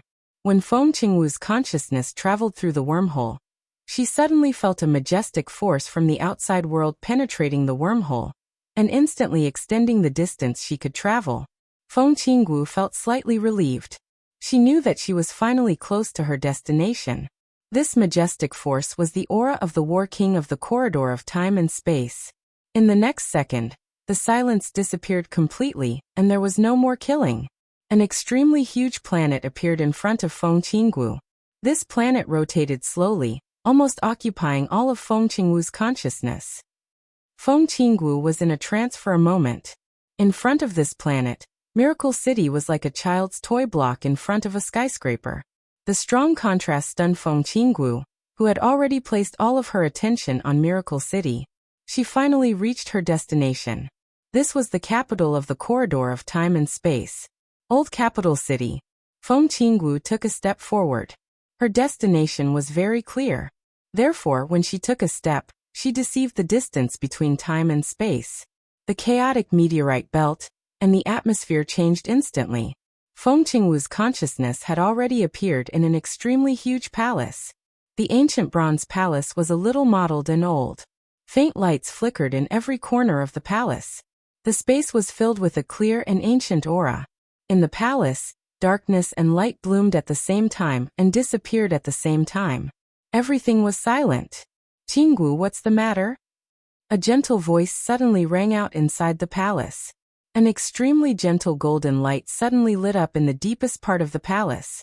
Like the rising sun, the golden light shone from afar. The light and darkness in front of her instantly lost all their colors. That golden light instantly became the only thing in the palace. Feng Qingwu floated forward silently for a while. The further she went, the brighter and gentler the golden light became. The light shone on the bronze pillars in the palace, clearly illuminating the countless mottled marks on the bronze pillars. Feng Qingwu arrived at the end of the palace. A gentle golden light shone from the end of the palace. There was an ancient desk there. On the desk, there was a thick book that was about the height of a person. It was slowly flipping through the pages. There was no one behind the desk and the book. All the light was above the desk and the book. It was a light that was constantly changing.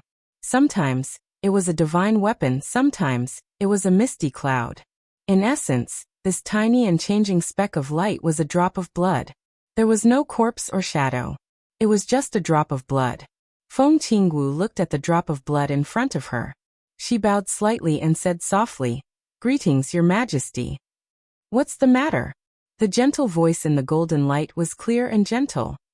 "I want the million-world portrait." Feng Qingwu answered without any hesitation. Her voice was firm and unquestionable. The majesty in the golden light fell silent for a second.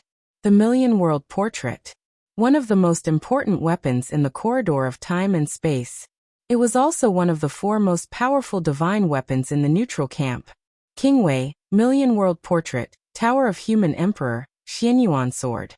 Among the 4 divine weapons, the Million World Portrait was ranked second. It had never changed in countless reincarnations. If Feng Qinggu was the pinnacle representative of deceit, then the majesty in front of her was the pinnacle of calligraphers and warriors.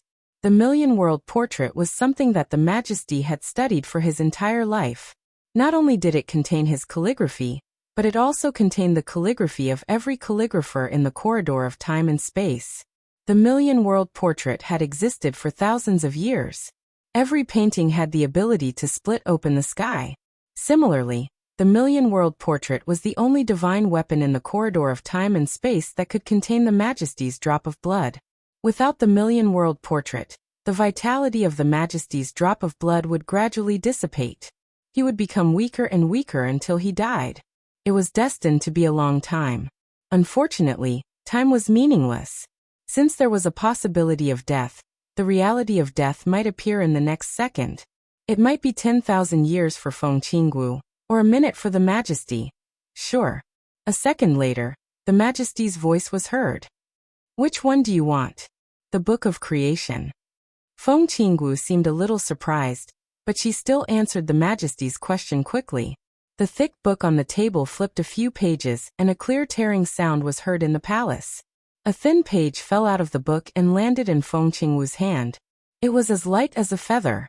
However, the thick book on the table became thinner by about 10%.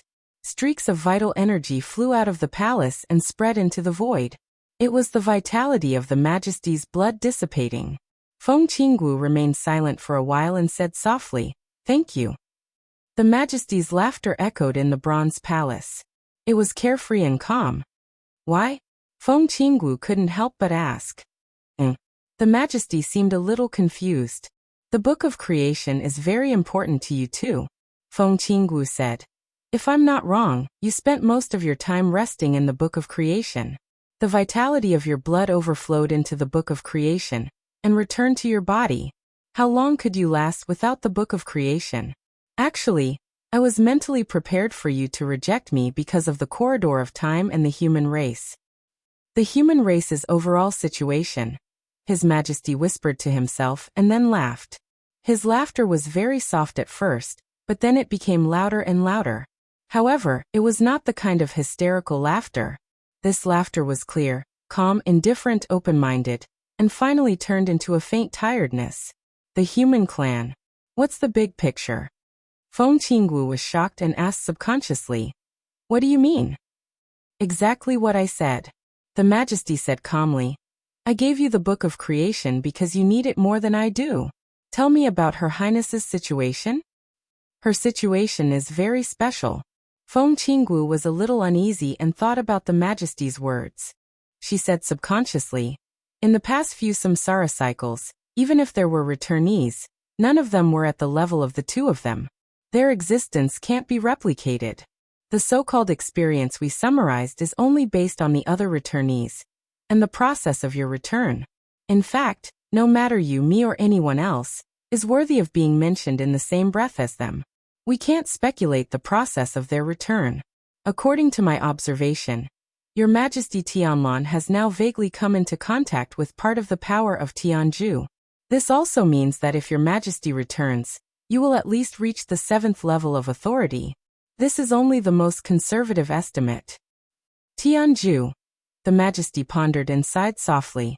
This time, does it start from martial arts? Martial arts has never been for the weak. Feng Qinggu said indifferently.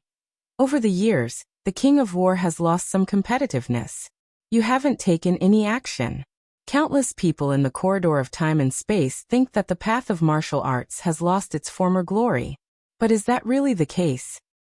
Of course not. The Majesty laughed softly. This is the first path of the human race.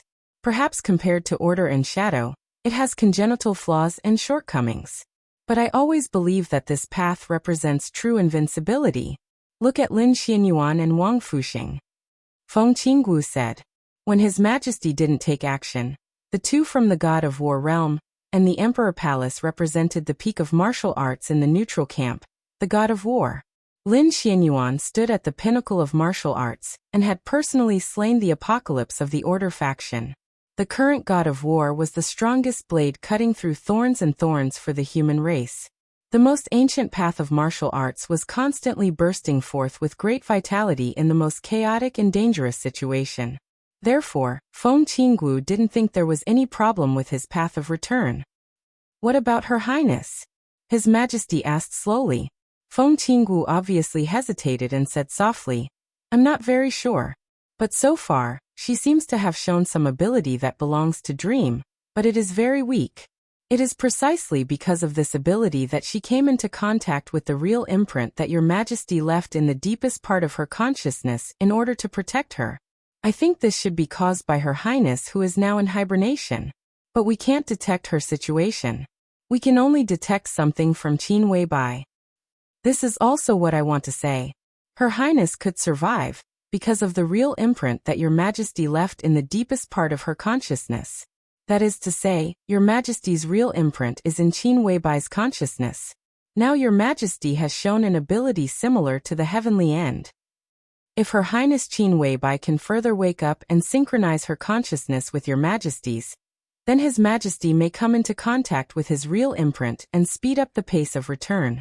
In that case, when His Majesty returns, he may not be a heavenly end, but..." Feng Qinggu paused and said, "God of Massacre." His Majesty let out a sigh of relief.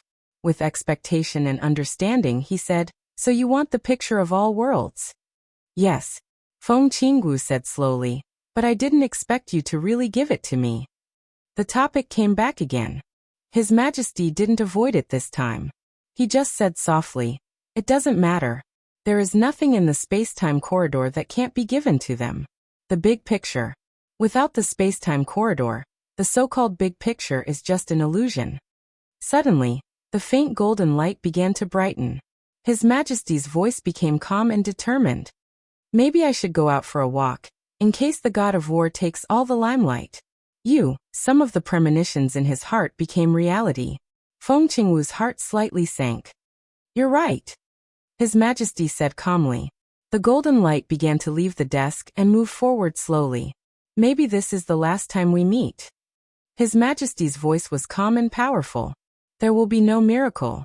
We are about to face another failure. Our doomsday is coming."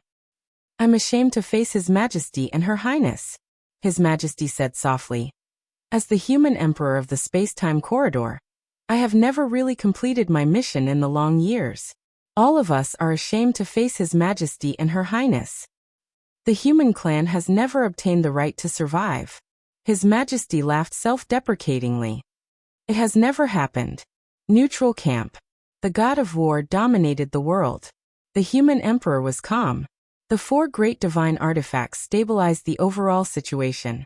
In the long years, countless reincarnations, they were destroyed and reborn in the illusion and reality. The human clan was like an ant. They had always been fighting for survival, but they had never obtained the right to survive. What they obtained was just the power to struggle. They tried their best, tried everything, and struggled desperately without compromising. Then they were destroyed and exterminated again and again. Everything must have an end. When I return again, I am still me but also not me. His Majesty looked at Feng Qinggu and said softly, "You are still you but also not you. When I return again, maybe I won't be your sister. Whatever it is." His Majesty laughed softly. "You should also arrange a way out for yourself. My way out is in the City of Miracles." Feng Qinggu said softly. She had already found a suitable candidate, so she was not afraid of the end of the world. Her smile was even a little happy. "I can be his daughter again. The only regret is that I have to change my mother. That should be a good candidate." His Majesty laughed. He looked into the distance, and his gaze seemed to fall on the person who was also called the human emperor in the human palace, on the god of war who was still slowly struggling in the void, on King Jinjian, on the king of war, and on all the human clan. Everything must have an end. The other party was already here. So he would fall. Feng Qinggu would fall. The god of war would also fall. Everyone's ending had long been destined, and it would come to an end. Let's go. His Majesty said softly. In the bronze palace, the golden light instantly bloomed and shot straight into the distant void. Feng Qinggu gently raised her palm. In the extremely distant void, a big hand filled with dark energy and dark matter instantly formed. The world was deceived by lies.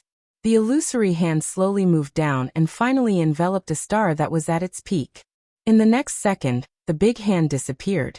The star also disappeared. The endless light and heat were instantly replaced by the cold void. A pearl that was burning with warm light appeared in Feng Qingwu's hand. She picked up the stars with her bare hands. Feng Qingwu calmly held the pearl and slowly put it into the page of the chapter of creation in her other hand. The yellowed page instantly became warm and shone with a soft light. The soft light gently fluctuated, and Feng Qingwu's figure disappeared. Only the bronze palace was left. It was silent, dead and empty, as if it had existed since ancient times, without any vitality. Feng Qingwu opened her eyes again. In her sight was the wind and snow outside the hotel. It was Qin Weibai, who was quietly hugging her snow-white shoulders on the bed. Chapter 1090. Time was meaningless.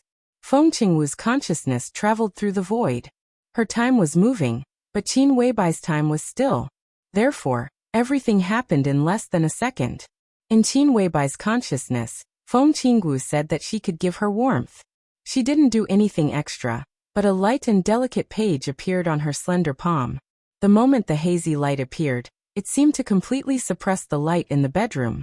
The hotel room seemed to have ushered in dusk, becoming hazy, beautiful, and warm. That touch of warmth slowly spread out, allowing one to subconsciously relax both mentally and physically. Qin Weibai raised her head and looked at the page in Feng Qingwu's hand. Feng Qingwu loosened the page in Qin Weibai's direction and said gently, "A gift for you." "What is this?" Qin Weibai asked after being stunned for a while. The item in Feng Qingwu's hand looked like a thin piece of paper, yet it also looked like a light source that would never dry up. The piece of paper was dark yellow and old, and the light was sparse and hazy. It did not look beautiful, but it attracted everyone's attention and consciousness almost instinctively, as if all the light had appeared on that piece of paper. "This is what you need the most." Feng Qingwu loosened her palm slightly. The paper fluttered into Qin Weibai's hand without a trace of smoke or fire. Sadness flashed across her eyes, which were enveloped by the gentle light. Then they became a little hollow. The creation chapter of the picture of thousand worlds. This was the foundation of the picture of thousand worlds, one of the 4 divine weapons of the neutral camp. It was also the first chapter. Now that the creation chapter had been removed, the picture of thousand worlds had lost its foundation. The drop of blood that relied on the picture of thousand worlds had also lost its foundation. Without Her Majesty, the neutral camp had lost its foundation. The real end was coming. There was no way to stop it or resist it. Perhaps it was just like what Her Majesty had said. The human race no longer had the so-called big picture, because everything would be destroyed. In the face of extreme extinction, all perseverance was meaningless. Feng Qingwu knew that was really the last time she met Her Majesty. After extinction, we return again. He is not him, and I am not me. Since the beginning of the human clan's emergence in the starry sky, they had been struggling with all their might to survive. The first His Majesty and Her Highness had tried their best, paid everything, and failed again and again. In the end, they became the currently Tianlan and Qin Weibai. Now that His Majesty had taken over the authority, he had also tried hard, but failed again and again. There was no direction, no end, no hope. Standing at the highest point of the camp and looking forward, there was only ghastly darkness. The stranger road brought with it eternal silence and dullness that stretched to the end of despair. Just like everyone wants to live, but everyone will die. No one had ever achieved true immortality, and no one had ever fought for the right of survival for the human race. The history of the development of the human race seemed to be one of continuous failures from beginning to end, with no success at all. This period of history was recorded in the Million World Scroll, and it became one of the most powerful artifacts in the neutral faction. Meanwhile, the drop of blood that His Majesty had transformed into had already left the ancient book and rushed back into the void. The end was just around the corner. He would not go back. Vast and boundless battlefields now covered every star field, and the flames of war continued to burn. The chaotic light would reach Earth many years later, but even if Earth still existed at that time, the war would have already ended. Feng Qinggu was in a trance. She could imagine the scene of that drop of blood rushing into the void after leaving the Million-World Scroll. She could also imagine the insolence of him facing countless peak existences with his Xianyuan sword. That was the scene that had once appeared in the chaotic river of time. It was peerless and invincible, the last sad song of the human clan. Everything would end. That drop of blood was now burning everything. He was destroying the corridor of time and space that he had created, and was using all means to restart the reincarnation for the human clan. Feng Qinggu sighed softly, looked at Qin Weibai, and said softly, "There's not much time left." What? Qin Weibai was stunned. Feng Qinggu looked at Qin Weibai silently. She walked to the bed and sat down. Hesitantly, she reached out and hugged Qin Weibai. An incomparably soft brilliance completely enveloped Qin Weibai. In the light, Qin Weibai saw a beautiful face that was somewhat similar to her and Li Tianlan's. The moment their bodies touched, Qin Weibai's heart suddenly skipped a beat. It was an incomparably real and clear feeling of being connected by blood. That feeling was so obvious, yet so unfamiliar. Your mental state isn't very good right now. The thing I gave you can help you stabilize your consciousness and make you calmer, Feng Qinggu said softly. Qin Weibai was still recalling the feeling of that hug. It felt like she was hugging a child that she had not seen for many years. It was a little strange, but the feeling of being connected by blood was so real and close. Qin Weibai did not have children, so she could not accurately describe that feeling. But the moment Feng Qinggu hugged her, her whole heart seemed to be completely melted. After a while, Feng Qinggu let go of Qin Weibai. "You said that my mental state is not stable?" she asked softly. Feng Qinggu nodded and said yes. If Qin Weibai silently thought about her own state. She was a master in the field of spirit. Before today, no, even until now, she did not feel that her mental state was unstable. What was happening now was really a bit magical. But Qin Weibai, who had even experienced the so-called rebirth, did not feel that she could not bear those inexplicable but not too clear things. If my unstable state continues, what will happen? I don't know. Feng Qinggu shook her head. I never predict things that will not happen. You have received my gift, so your problem is no longer a problem. If I have to speculate, maybe you will become a lunatic, or a psychopath, or something else. But these are not important now. What's important is that my gift can help you a lot. Is that so? Qin Weibai whispered to herself and looked down at the page floating in her hand. The star that Feng Qinggu had placed in the book had already been compressed into the purest and most gentle energy. The energy that was countless times more powerful than the sun was compressed infinitely, and filled every corner of the chapter of creation gently. It brought warmth and relaxation to the reader's body and mind. But even if this page was injected with the energy of a large star, it was still dark on the page.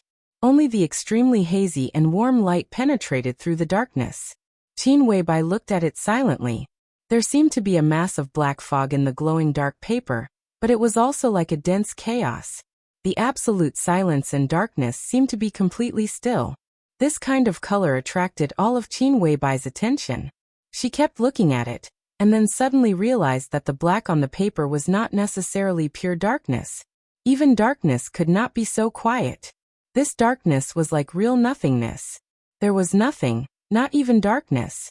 The absolute nothingness seemed to condense into a point of infinite mass, infinitely small volume, and infinitely high density. This point of nothingness slowly rotated on the page. In silence, without a sound, without a change in expression. Qin Weibai was silent for a long time before she whispered, I don't feel anything wrong with my spirit. By the time you can feel it, it will be too late. Feng Qinggu shook her head. Maybe you won't believe what I said, but some signs have already appeared. You and the other you existed at the same time, but you were originally a part of the space-time paradox. However, the other you started to walk on the path of awakening in the process of near extinction. During this period of time, your consciousness has been cut off. However, This is not cutting off, but the gap between the two of you has widened. This has already increased the mental burden on you. And you didn't even feel the changes in yourself. The most obvious point is that you did not want to kill Chen Fangqing so soon, but in fact, you have already killed him. This means that your spirit has been out of control to some extent. I did not kill Chen Fangqing. Holding this page, Qin Weibai was unprecedentedly sober. She seemed to really calm down, and her voice became stable. But you wanted to kill him? Feng Qinggu said. Qin Weibai frowned and vaguely felt that she had caught something. But when she asked Feng Qinggu, she could not hear Feng Qinggu's answer at all. Qin Weibai thought for a moment, and suddenly thought of a very important question. A very slight chill flashed in her eyes and she whispered, I remembered one thing. What? Feng Qinggu was a little confused. You said that I am an extremely rare paradox of time and space. Obviously, no matter how rare I am now, I am not the only one. If I am a paradox, then how do you explain Jiang Shangyu? Is he also a paradox created by you? Qin Weibai asked. Jiang Shangyu. There was a strange emotion in Feng Qinggu's voice. It seemed to be uneasiness, solemnity, and hesitation. He can be said to be a paradox of time and space, but also not. What I can say is that Jiang Shangyu's existence has nothing to do with us, but his existence is also reasonable. Reasonable? Qin Weibai showed a very small but obvious sneer. This is the only explanation. In Jiang Shangyu's current state, it is not surprising that anything happens to him. No matter what. Oh. Qin Weibai raised her eyebrows slightly. Yes, anything. Feng Qinggu emphasized her tone. For example, you may find that Jiang Shangyu can break through several realms overnight, and you may even find that Jiang Shangyu suddenly becomes stronger than His Majesty Li Tianlan. That Jiang Shangyu suddenly becomes extremely sharp and intelligent, and even becomes an unprecedented wise man. In a way, these are all possible, but such possibilities are two-sided. You may also find that Jiang Shangyu loses all his strength overnight, and that Jiang Shangyu's decision suddenly becomes as stupid as a stupid pig. You may even find that Jiang Shangyu suddenly becomes a woman. These are also possible. Qin Weibai was speechless for a long time. Her expression became a little strange. Jiang Shangyu suddenly became a woman. She knew that this was unlikely, but she couldn't help thinking about this possibility. It was incredible. This was absolutely unimaginable. This kind of change of different degrees may last for a long time, or the interval may be very short. What I want to say is that Jiang Shangyu's changes are not a disguise, but he is really changing, because he himself is already chaotic now. The bedroom suddenly became dark for a moment. The light and even the energy of the stars in the pages were all extinguished. Qin Weibai heard an extremely clear sound of breaking. Absolute darkness appeared and disappeared abruptly. Feng Qinggu appeared in front of Qin Weibai again. Her body was still shrouded in light, but at this time, the soft light suddenly became extremely messy. Every light seemed to be torn and cut by someone, and they were arranged in a very chaotic state. Feng Qinggu's breath was much weaker than before, but her body was still straight. Take my gift for you. Feng Qinggu whispered. It will only be good for you, and it will not cause you any harm. Qin Weibai silently grasped the pages in her hand. She was silent for a long time and then whispered, I have some questions. Go ahead. Feng Qinggu always remained respectful and calm. What is? Qin Weibai just opened her mouth. At this moment, she suddenly remembered something she heard when she saw Xianyuan Wushang, and also heard some of Xianyuan Wushang's murmurs. However, as soon as these thoughts appeared, they disappeared abruptly. The light in front of her suddenly shook. In the light, Feng Qinggu's face seemed to change dramatically. No one knew what she had done. Qin Weibai instantly forgot the question she wanted to ask, and her mind went blank. I can't answer that question. Feng Qinggu whispered. Similarly, you can't ask. Question. Qin Weibai was a little shocked. What was so serious? What did she want to ask her just now? She frowned tightly and was silent for a long time. Qin Weibai, who couldn't remember what she wanted to ask just now, suddenly changed the topic. Do you know calligraphers? Feng Qinggu paused and nodded slightly. Yes. Qin Weibai was extremely awkward. She knew that she had just forgotten a very important question. And the question about calligraphers could have echoed with the question she had forgotten, so that she could notice something. But now she didn't know what she had forgotten, so the question was extremely abrupt. Are you also a calligrapher? Qin Weibai glanced at Feng Qinggu. I'm not. Feng Qinggu shook her head. I'm a dominator. It's not a code name, just a title. Dominator. Qin Weibai thought silently and suddenly felt that this title was much better than calligraphers.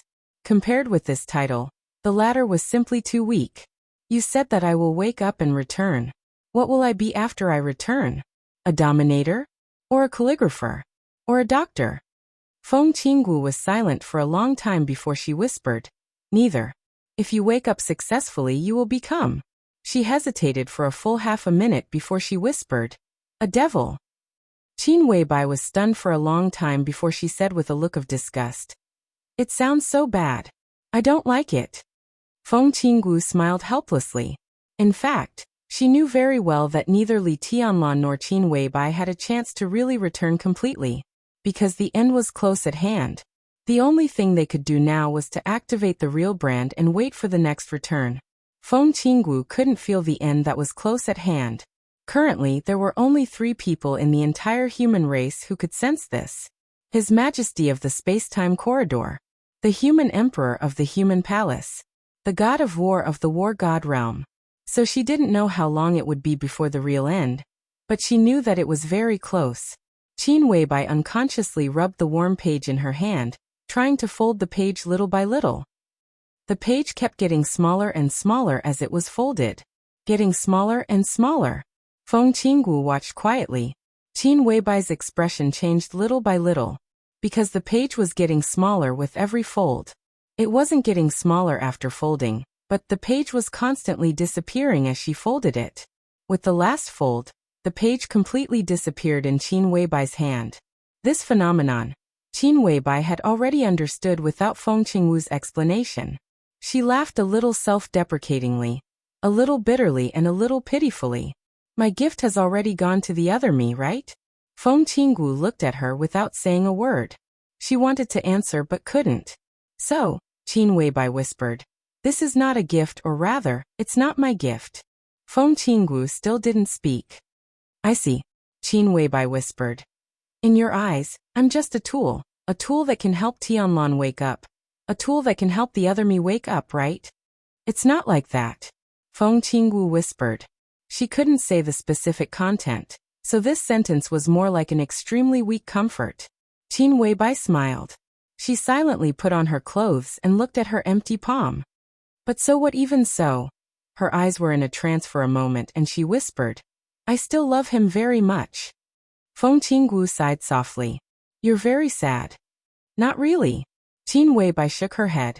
She opened her palm, looked at it and whispered, it's just a little sad. I feel like a chess piece at your mercy. Not only me, but also Tianlan and the other me. Are they all chess pieces in your hands? No one is qualified to treat you and His Majesty as chess pieces. Feng Qinggu's tone was very firm. But Qin Weibai didn't speak. Her body stiffened without any warning, and then began to tremble slightly. Qin Weibai opened her eyes wide and stared at her empty palm. Her eyes were completely filled with an extremely strong fear in a very short time. Qin Weibai opened her palm. At this moment, it was also the moment when Xing Tian next door heard the extremely loud sound. The next second, Qin Weibai's somewhat trembling scream rang out because of fear. There's something in my hand. They're moving. There's something in my hand. With a strong scream, Feng Qinggu looked at Qin Weibai with a complicated look and whispered, this is the biggest sin, this is blasphemy. You're blaspheming yourself. Chapter 1091. Qin Weibai didn't hear Feng Qinggu's voice. To be exact, she couldn't hear anything now. Intense fear swept through her will like a hurricane, and strong negative emotions completely drowned all her thoughts like a tsunami. At this moment, Qin Weibai's spiritual world was already falling apart. She couldn't care less about Feng Qinggu and just stared at her palm. The palm was slender, white and slender.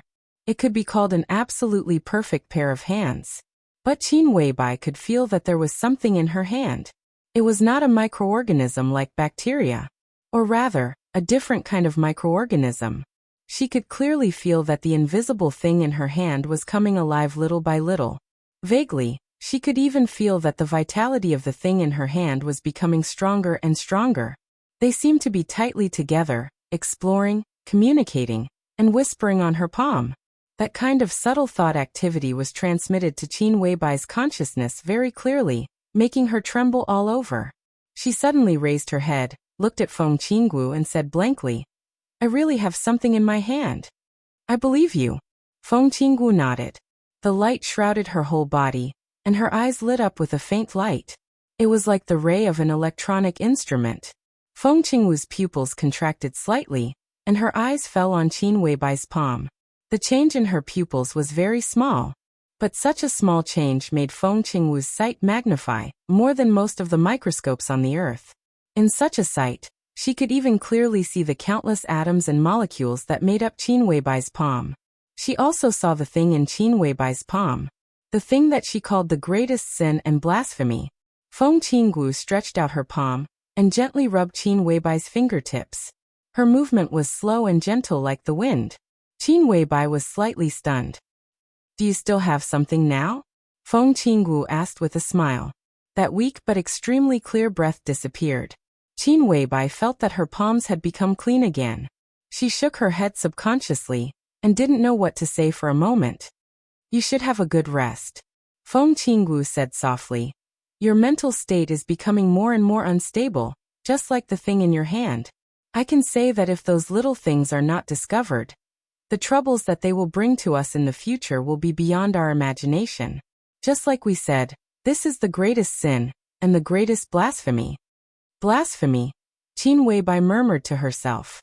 She didn't seem to take it seriously. A strong sense of sleepiness rose and circled in her mind. Qin Weibai sat on the bed, and her essence qi and spirit gradually began to decline. "You should rest," Feng Qinggu said softly as she sat by the bed and hummed an ancient yet extremely gentle ballad. Her memory returned to her childhood. When she was very young, her mother would often hold her in her arms and gently hum this song. After so many meaningless years, Feng Qinggu never expected that she would sit by the bed and hum this song to coax her mother to sleep. "Mother," Feng Qinggu looked at Qin Weibai, who was gradually falling asleep, with a complicated look in her eyes. In a sense, she was indeed his mother, but she was no longer his mother. Qin Weibai gradually fell asleep. Feng Qinggu stood up and looked down at her palm. The will of life and aura that Qin Weibai sensed were constantly recovering in her hands. If they could be regarded as living creatures, then if she released them now, their strength would even be no worse than Li Tianlan's. Feng Qingwu's expression became even more complicated and extremely cold. She looked at the creature in her hand and remained silent for a long time. This was Qin Weibai's ability. To put it bluntly, this was the power of a demon. But this was not the power of the neutral camp. The beginning of the Devil's Path was known as the Medical Examiner, and belonged to the Order faction. Qin Weibai's existence was extremely special, and it was precisely because of this uniqueness that she became the first person in the history of the human race to reach the peak of the power path of the Order camp. So far, she was also the only person who stood at the peak of the Order camp, and hadn't been assimilated by the Order camp. Even Li Tianlan had never achieved such uniqueness. Therefore, Qin Weibai became the first and only demon in the history of the human clan. What does a demon mean? If being omnipotent and omniscient was the clearest and most straightforward explanation for the Order camp, then to a certain extent, a demon was synonymous with omnipotence. Feng Qinggu looked at her palm. Qin Weibai wasn't crazy. What she said was true. There was indeed something in her hand. To be exact, there were two creatures. In Feng Qingwu's vision, which was magnified hundreds of thousands of times, the appearance of the two creatures was clear and real in her sight. They were two humanoid creatures. A man and a woman. They were creatures that were exactly the same as Li Tianlan and Qin Weibai. It was as if their bodies had suddenly shrunk countless times and become microorganisms. They were extremely small, but Feng Qinggu could clearly feel a strong sense of indifference and absolute order from them. Two similar or identical creatures were born in the hands of the demons of the Order camp countless years ago. And that time, it directly caused the anger of countless races in the entire neutral camp. His Majesty in the corridor of time and space controlled the Xianyuan sword with his own power, turning the nearly endless fortune of the human race into a sharp light that filled the sky. Wherever the tip of the Xianyuan sword pointed, the demon and all of its kind perished, dyeing the starry river red. That was a war that lasted for nearly 1,000 years.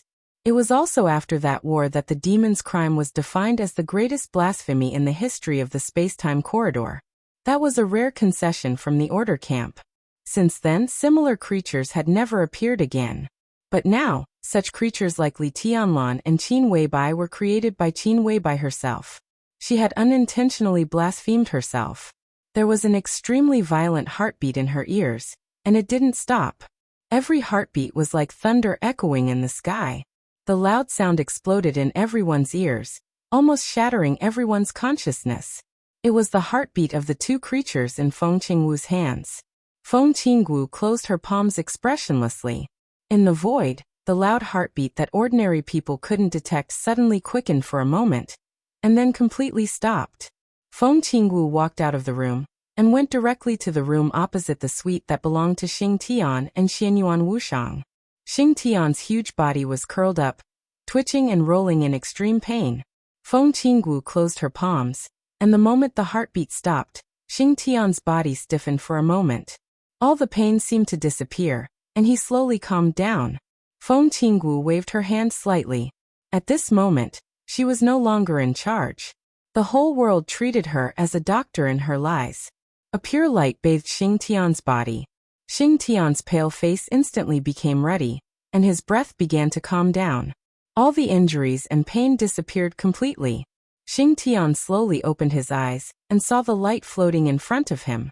He couldn't see the scene in the light clearly, but he could feel a wisp of aura in the light. Xing Tian's expression changed slightly. He subconsciously knelt on one knee and said in a deep voice, "Greetings, Princess Royal." Up. Feng Qingwu shook her head and glanced at him. "You're in good shape." "Yes." Xing Tian seemed to be still in shock. He recalled the extremely strong heartbeat that almost broke all his willpower, and said with a trembling voice, "Just now. That's not something you should know." Feng Qingwu said lightly, "Keep it a secret." "Yes." Xing Tian nodded subconsciously. "Your calligraphy was disturbed. Chen Fengqing's death is directly related to Her Highness Qin Weibai. You wrote the cause of Chen Shi's death, but it was led to the cause of Chen Fengqing's death, which is related to Her Highness. You didn't die on the spot, which means that the interference was completely unconscious. That is to say, the other party didn't know about your existence." Feng Qingwu said lightly, "You continue to investigate the cause of Chen Shi's death, and pay attention to avoid some places that need to be avoided." Xing Tian nodded silently. He agreed with what Feng Qingwu said. Calligraphers mainly used the power of karma. Even if Qin Weibai and Li Tianlan hadn't woken up, Xing Tian couldn't write their karma by force. If their real imprints in silence revealed a little bit of aura, Xing Tian might die on the spot. If the real murderer who killed Chen Shi really knew about his and Xianyuan Wushang's existence and deliberately guided them, Xing Tian would have been a corpse by now. "Princess, if you do it yourself." Xing Tian was silent, and suddenly said with some hesitation, "I know who it is. Jiang Shangyu, just a polluted wretch." Feng Qingwu shook her head gently. "But there is a shadow mark on her, which is of a very high level. That mark is now attached to Jiang Shangyu's soul, and it seems to be in a state of chaos. If I do it myself, that mark will wake up, and the location of Miracle City may be directly exposed." Feng Qingwu said softly, "I'll leave this matter to you. For the time being, you don't have to rush to kill Jiang Shangyu. Help His Majesty stabilize the current passive situation first." Xing Tian nodded. In their eyes, everything in Miracle City was extremely backward. Even a place that seemed to be destroyed at will. This place didn't seem important, but it was very important. After all, this was the real environment.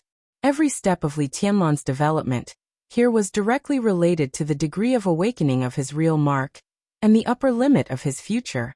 Xianyuan Wushang and Xing Tian were guides, but they were responsible for more than just guiding.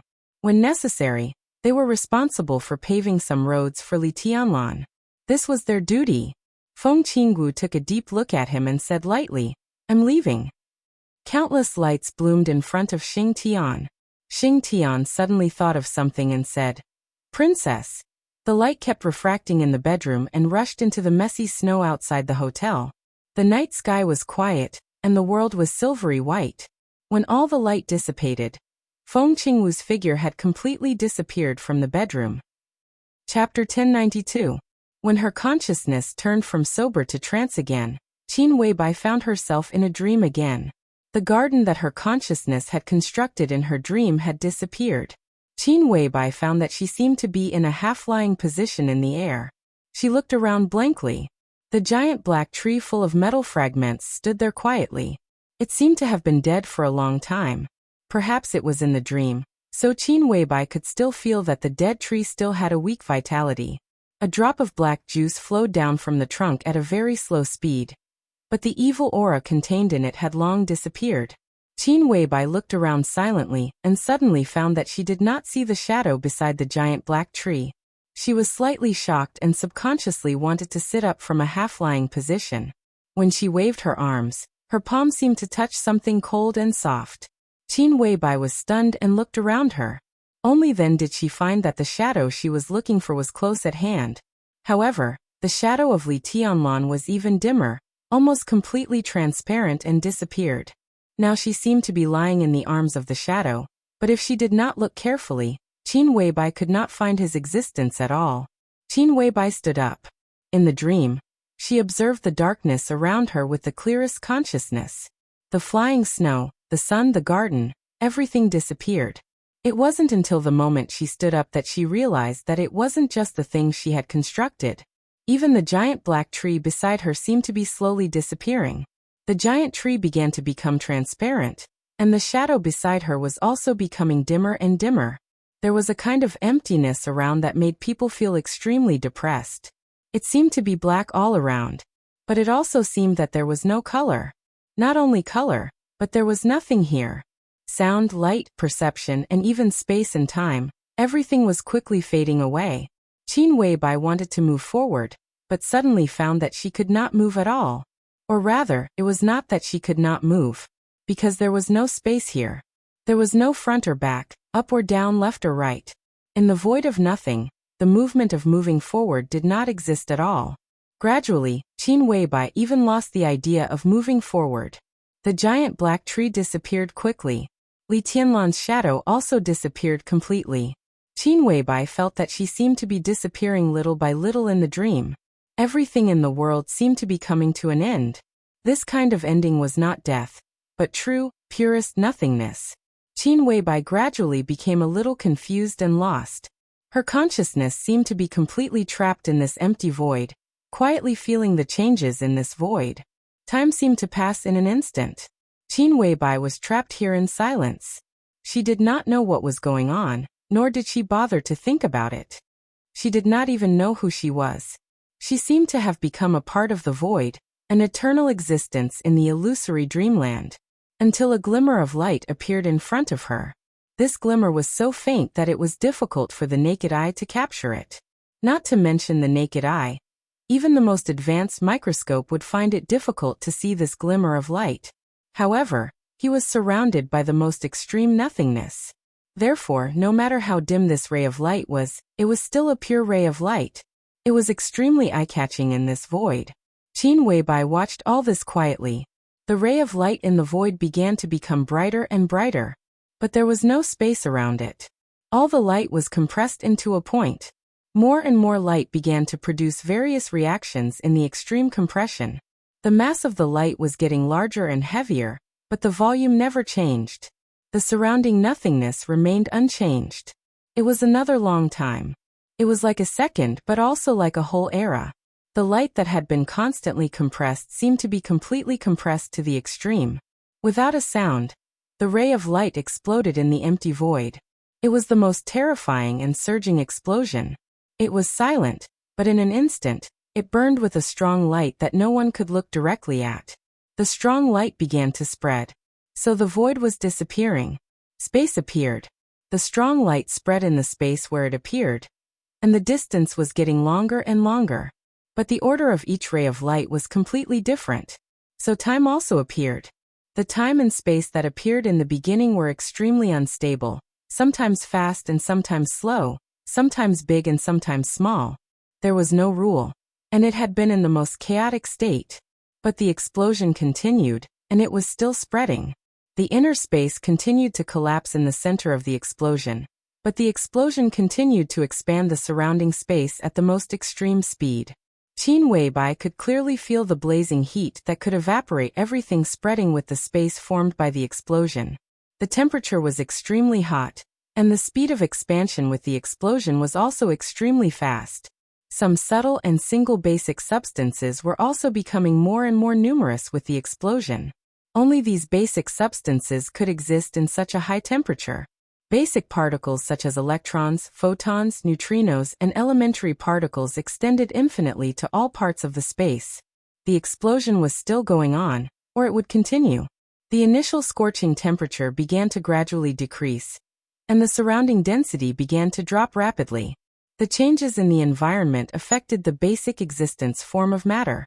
So atoms, atomic nuclei, and molecules began to appear gradually, and began to recombine into gas in the area after the explosion. The explosion had spread to an infinite distance, but it was still constantly eroding the surrounding nothingness. The space was getting bigger and bigger, and time and space began to stabilize. The initial gas slowly condensed into a nebula. The nebula was changing, evolving, and slowly forming all kinds of stars and galaxies. The original panorama of the world appeared little by little in Qin Weibai's vague consciousness, grand and magnificent. Time seemed to be accelerated countless times, and also seemed to be slowed down countless times. The space was constantly expanding, and her vision was getting farther and farther, so the so-called time completely lost its meaning of existence. She watched the nothingness become space, and the space produced by the explosion was expanding endlessly. She saw the sky full of nebula turn into starlight, and the world was being born little by little. The galaxy rotated around her, and began to reveal the truth of the world little by little. She seemed to be standing at the center of the whole world, watching the whole process of the world from nothing to something. It was like a chapter of the creation of the world. Qin Weibai's consciousness began to recover little by little. She flew far away to an unknown place, and her vision began to return. Hundreds of millions of galaxies revolved around her, forming an incomparably complex pattern. A warm glimmer rose from her side. The light continued to combine, and finally became an extremely thick page. This was a gift from Feng Qinggu. Qin Weibai thought for a long time before she understood what it was. It did not return to the master of Samsara Palace, but appeared in her dream, or appeared in the depths of her consciousness. A vague feeling began to reverberate in her consciousness. At this moment, Qin Weibai's consciousness completely woke up from the trance. She silently looked at the slowly moving starry sky in front of her, and remained silent for a long time. In this starry sky, she once again felt the existence of Li Tianlan's virtual shadow and the giant black tree beside Li Tianlan. She could even feel the giant black tree constructed by her own consciousness. That garden. They did not disappear. Instead, with the spread of the explosion, she did not know which corner of the world they had drifted to. There was a black void under her feet. The coldness of the void was completely washed away by the energy of the stars in the chapter of creation. She was surrounded by warmth. Qin Weibai looked ahead. The nearest place in front of her was a dark planet, rotating around the nearest star. Qin Weibai vaguely understood something. Her so-called return and so-called awakening seemed to be a search. In the starry sky of the dream, she silently looked at the world in the dream. Countless galaxies, countless star clusters, and an almost eternal distance. What she wanted to do was to find Li Tianlan's phantom again in this world, find that tree, and find that garden. They still existed. They existed in a corner of a planet in a galaxy of a star cluster in this world of the dream. Maybe when she saw Li Tianlan again, their consciousness could be completely synchronized. And such a search was equivalent to looking for a certain elementary particle in a gravel in the endless universe. The most important thing was, How could she cross this seemingly endless distance? She needed tools. She needed a spaceship. A thought flashed through Qin Weibai's mind subconsciously. She wanted a spaceship at this moment. The space was shaking. Without any warning, a huge ram appeared in Qin Weibai's field of vision. Then, a majestic starry sky warship appeared silently in front of Qin Weibai. Qin Weibai looked at the scene in front of her with a dull face. She could clearly feel that this spaceship appeared in her dream with her thoughts. That feeling was so appropriate, and there was nothing strange about it. Qin Weibai had no idea what kind of technology and materials were needed to build a spaceship. But as she imagined, this spaceship really appeared. It should be a flying saucer. Qin Weibai continued to think about some UFO images that were circulating in various countries. So the huge battleship kept changing and finally became a flying saucer in line with Qin Weibai's expectations. I need to be faster. Qin Weibai murmured to herself. No, the fastest. The flying saucer disappeared without any warning. Without any warning, it completely disappeared from Qin Weibai's sight. The corner of Qin Weibai's mouth twitched subconsciously. In her consciousness, there seemed to be something flying through the starry sky at a speed far faster than the speed of light.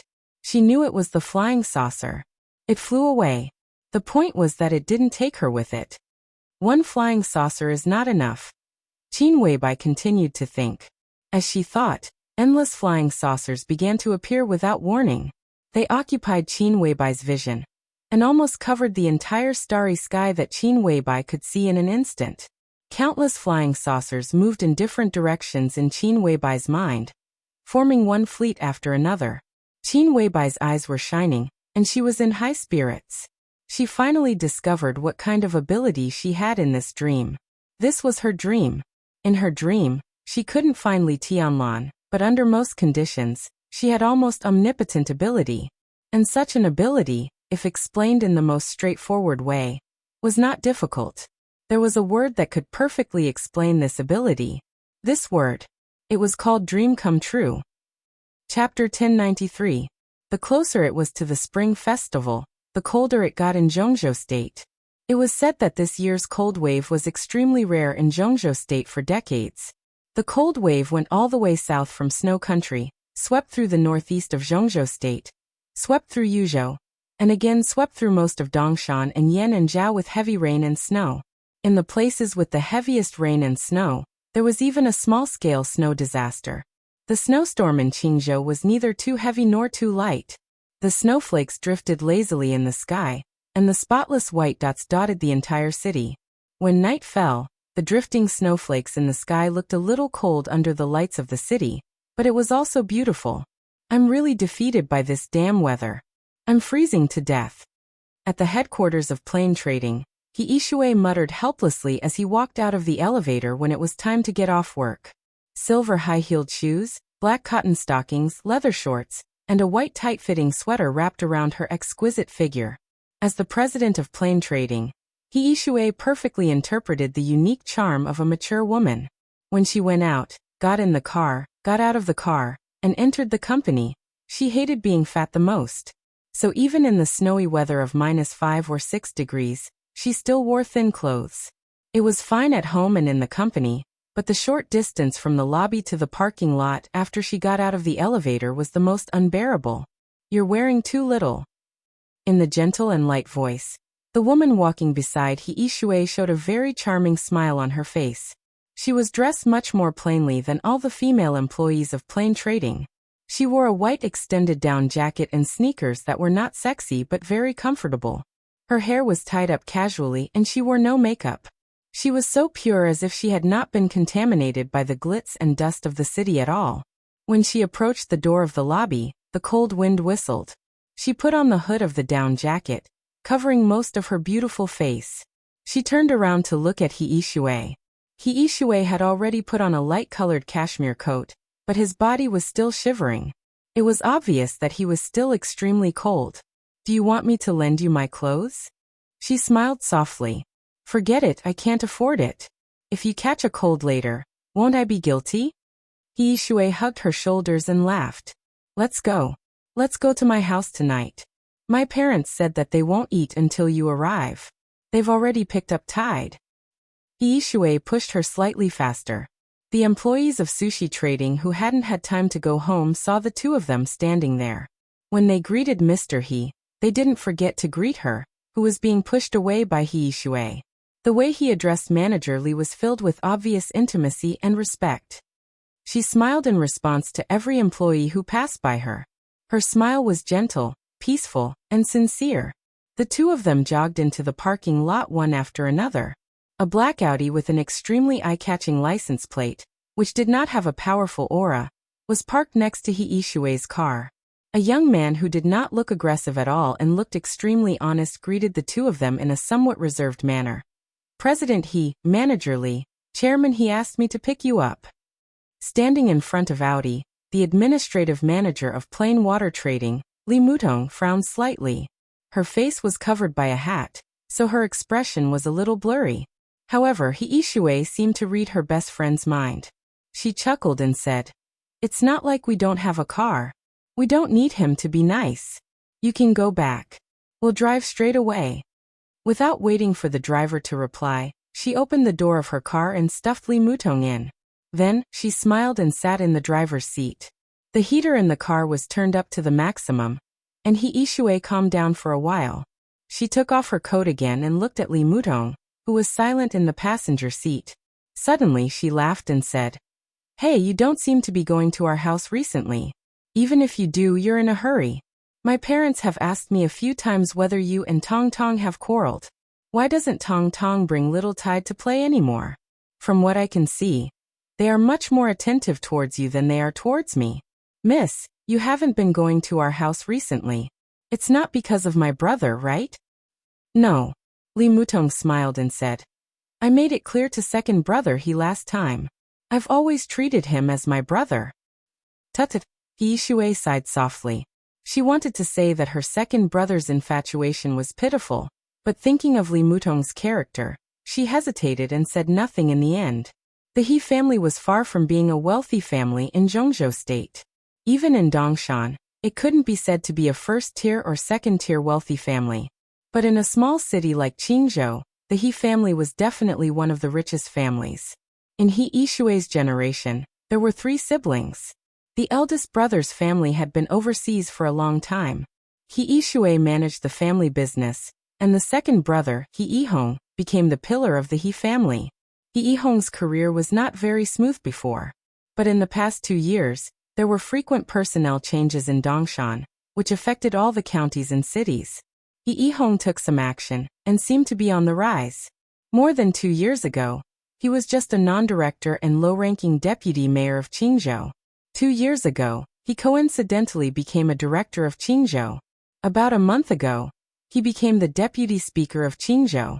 The mayor of Qingzhou was old and would probably retire tomorrow, so He Hong had a great chance to be promoted. Perhaps because of this, He Hong's uneasy heart seemed to have a little more confidence. About 3 months ago, when Li Mutong brought her daughter to his house, He Hong drank a little too much and expressed his feelings to Li Mutong in a very subtle way. He Shui was well aware of his second brother's feelings. When he was still the deputy mayor, he saw Li Mutong for the first time, and he was already deeply in love with her.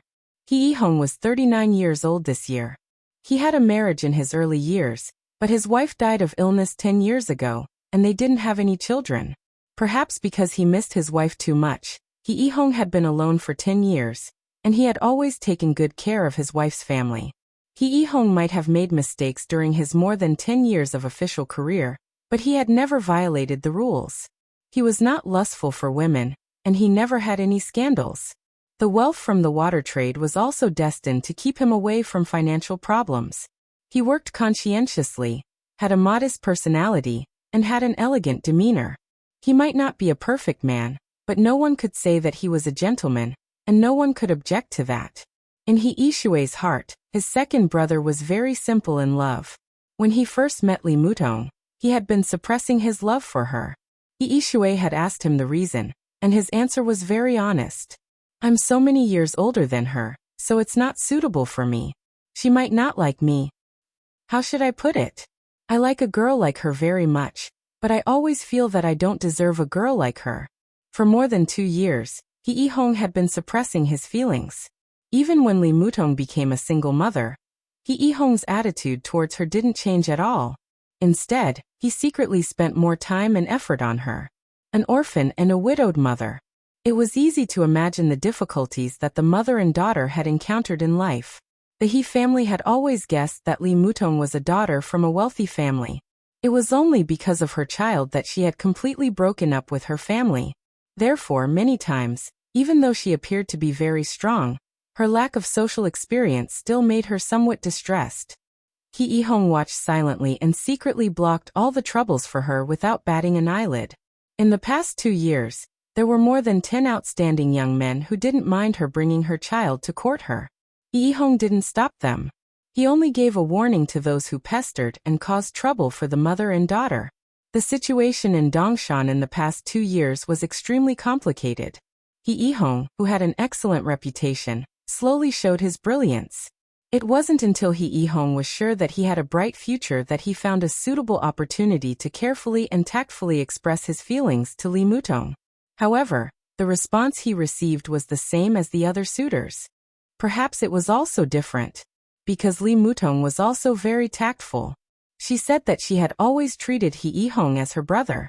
But no matter what, in essence, her answer was still a rejection, and there was no room for negotiation. From then on, Li Mutong rarely went to the He family's door. Today was He Yishui's mother's birthday. She tried her best to persuade Li Mutong, and even got her parents to bring little Tide to the He family's house in advance. Only then did she manage to convince Li Mutong to attend the He family's family dinner. If she still made fun of her second brother at this time, her best friend would probably get angry. He Yishui treasured her bestie Li Mutong very much. It could even be said that she treasured her the most. She had never put in a good word for her second brother in front of her. It didn't matter whether Li Mutong was a daughter from a wealthy family or not. She knew one thing very clearly. Even if her second brother didn't mind that Li Mutong was a single mother, even if the entire He family including their parents were willing to accept them. But Li Mutong wouldn't accept it. The identity of Li Chaoxi's father had always been a mystery. This was Li Mutong's taboo. Every time He Yishui brought it up indirectly, all he got was silence. At the beginning, the silence was fragile, lost, and even a little wronged. But the silence would slowly change as time went by. After 2 years of silence, Li Mutong didn't feel fragile and lost anymore. What was left was an extremely quiet and indifferent feeling. This Li Mutong was the most beautiful. As calm as still water. This Li Mutong was like waking up from an ancient painting. The clock forgot to sway, and the flowers forgot to bloom. She was so quiet, like a drop of ink in an ancient painting, so quiet that it wouldn't change for thousands of years. She waited quietly, and she persisted quietly. All the hustle and bustle had nothing to do with her. In the ordinary world, she bloomed peacefully, like a flower that didn't attract dust. He Yishui started the car. He sighed softly in his heart. Perhaps waiting for her daughter to grow up had become the biggest motivation for Li Mutong. But the insistence in her heart didn't show any sign of loosening. This insistence was so stubborn that it instinctively refused all the men to get close to her. That adorable child, that touch of lovesickness, seemed to have become her everything for the rest of her life unknowingly. The car slowly drove out of the parking lot. The wind and snow were flying in the night sky of Qingzhou. The new snow was bright, and the rest of her life was boundless. He Yishui was silent for a while, and then said softly, "Don't worry. Today's family dinner doesn't mean anything else. It's just that my mother misses you." Li Mutong was also quietly looking at the flying snow outside the car window. Her eyes were a little blurred. After a while she softly answered. Chapter 1094. The snow danced in the wind. When the car entered an old villa area in Qingzhou, the villa area was already brightly lit. He Yishui put on his coat again, and ran into a villa with Li Mutong in tow. As soon as he entered the door, he said with a trembling smile, "I'm freezing to death." The heater in the villa was on full blast. It was as warm as spring. An elderly couple who looked to be in their 60s were sitting on the sofa watching television. When they saw her daughter and Li Mutong enter, the graceful and kind old woman stood up with a smile. However, the first thing she said was not to greet her daughter. "Tong Tong, you're here. Sit and warm up for a while." Dinner will be served soon. Li Mutong smiled and greeted her aunt. She looked at the old man beside the old woman and greeted him uncle. The old man's hair was already a little white, and he looked like he had been through a lot. Although the He family was not big, the old man who founded the plain water trade when he was young was a legendary figure in Qingzhou. In his old age, there were traces of a lifetime of hard work on his face. The old man did not seem to care much about Li Mutong. He just nodded at her casually. All his thoughts were on the baby sitting in his arms. The baby who had just celebrated her first birthday was a girl. She had small hands and feet and wore pretty little clothes. She kept reaching out her little hands in the old man's arms, as if she wanted to grab the old man's beard. The old man smiled and dodged her. From time to time he would carefully pinch the girl's little face. The little girl seemed to be a little angry. She opened her little mouth and wanted to bite the old man's finger. The old man laughed out loud, and even his eyes narrowed. Li Mutong looked at this scene with a smile. She reached out her hands and said gently, "Tide, come, mommy will carry you." The girl turned her head in the old man's arms. When she saw her mother, she struggled to get down from the old man's arms. The old man laughed and scolded. "Little girl, you only know how to look for your mommy. Did you forget that Grandpa fed you delicious food just now?" The girl ignored him. She opened her little hands and called her mommy softly with a tender and cute voice. Li Mutong seemed to melt into this tender voice. She squatted down and opened her hands slightly. The girl climbed down from the old man's knees and walked to Li Mutong with a little stagger. She fell into her arms. "Uncle, Auntie, I'm sorry for the trouble." Li Mutong carried her daughter and looked apologetic. "What words?" The old man smiled and waved his hand. "Tong Tong, don't say that. You don't treat us as family. You haven't been coming here often, and your aunt has been talking about little Tide.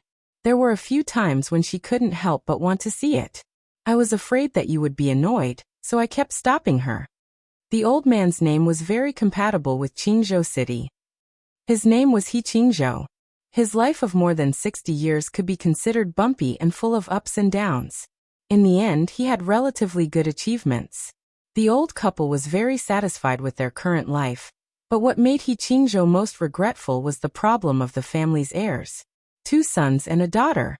His eldest son had a happy family, but he was abroad all year round, so He Qingzhou didn't see him often. The second son's family used to be quite good, but his daughter-in-law passed away early and didn't leave behind any children. As for his daughter, he didn't have high hopes for his son-in-law when he first got married. As expected, they divorced after a few years of marriage. They also didn't have any children. In such a big villa, it was better at night. During the day, when the children went to work, only the old couple and the servants were left in the house. It was cold and indescribably boring. As for Li Mutong, the old couple was very fond of her. This child was generous and quiet, and she had a peace and quiet that stood aloof from worldly affairs. She was also very capable in her work. Now, although her position was only the administrative manager of plain water trading, her salary was actually comparable to that of the company's vice president. If it wasn't for her resistance to promotion, He Shui even wanted to promote her to vice president. At the very least, she couldn't escape from the position of assistant to the president and director of a department. He Qingzhou and his wife loved Li Mutong almost as if she was their own daughter, even though they knew that she didn't get pregnant before. Now that they had Li Mutong, who was not their biological daughter, their love life was also bumpy. The old couple didn't know how to feel. Madam He even hated Tide's bastard father to the core. Whenever she talked about him, she would be filled with anger. However, when she faced Li Mutong, she felt even more pity for her. During the year after Li Mutong's pregnancy and postpartum, although they hired a nanny, Madam He would always run to Li Mutong's place and take care of her meticulously. It was also during this process that Li Mutong seemed to have slowly integrated into the He family. Li Mutong looked at the smiling old lady beside her and chuckled. "Auntie, happy birthday. I've prepared a gift for you. I'll give it to you during dinner." "You child, don't be so polite. The fact that you're here is the best gift." The old lady pulled Li Mutong to her side and smiled. She seemed to have thought of something and lowered her voice. "Silly girl, if you feel wronged in the future, just tell me, okay? I've scolded your second brother harshly. If he says anything else, just tell me and I'll scold him for you. Little Tide is my and your uncle's baby now. We're feeling empty after not seeing her for so long. You can't be so distant. If that's the case. Qingzhou nodded and smiled. Yihong is so impatient and doesn't know his limits. Tong Tong, uncle and auntie will stand up for you. If we don't like him, we don't like him. It's okay if you don't become our daughter-in-law. We're family. If you don't bring Little Tide to our house in the future, we'll be angry. You hate Yihong, but you can't be disdainful of us too, right? That's not what I mean. Li Mutong shook her head and smiled softly. I don't hate second brother, but I've always seen him as an older brother. I don't have any other thoughts, and I don't want to think about that. The only thing I want now is to raise Tide successfully. Okay. Qingzhou nodded with a smile. They really didn't have any other thoughts. They were very satisfied with Li Mutong, and they liked Li Chaoxi from the bottom of their hearts. If Li Chaoxi could become their daughter-in-law, they would agree with both hands and feet. But they didn't have that fate, so there was no need to force it. The He family of Qingzhou wasn't a rich family, but not every rich family could be so magnanimous. Let's not talk about this. Today is your auntie's birthday, and she made a lot of dishes. Eat more later. We won't drink for a family banquet. Qingzhou smiled and looked at his daughter.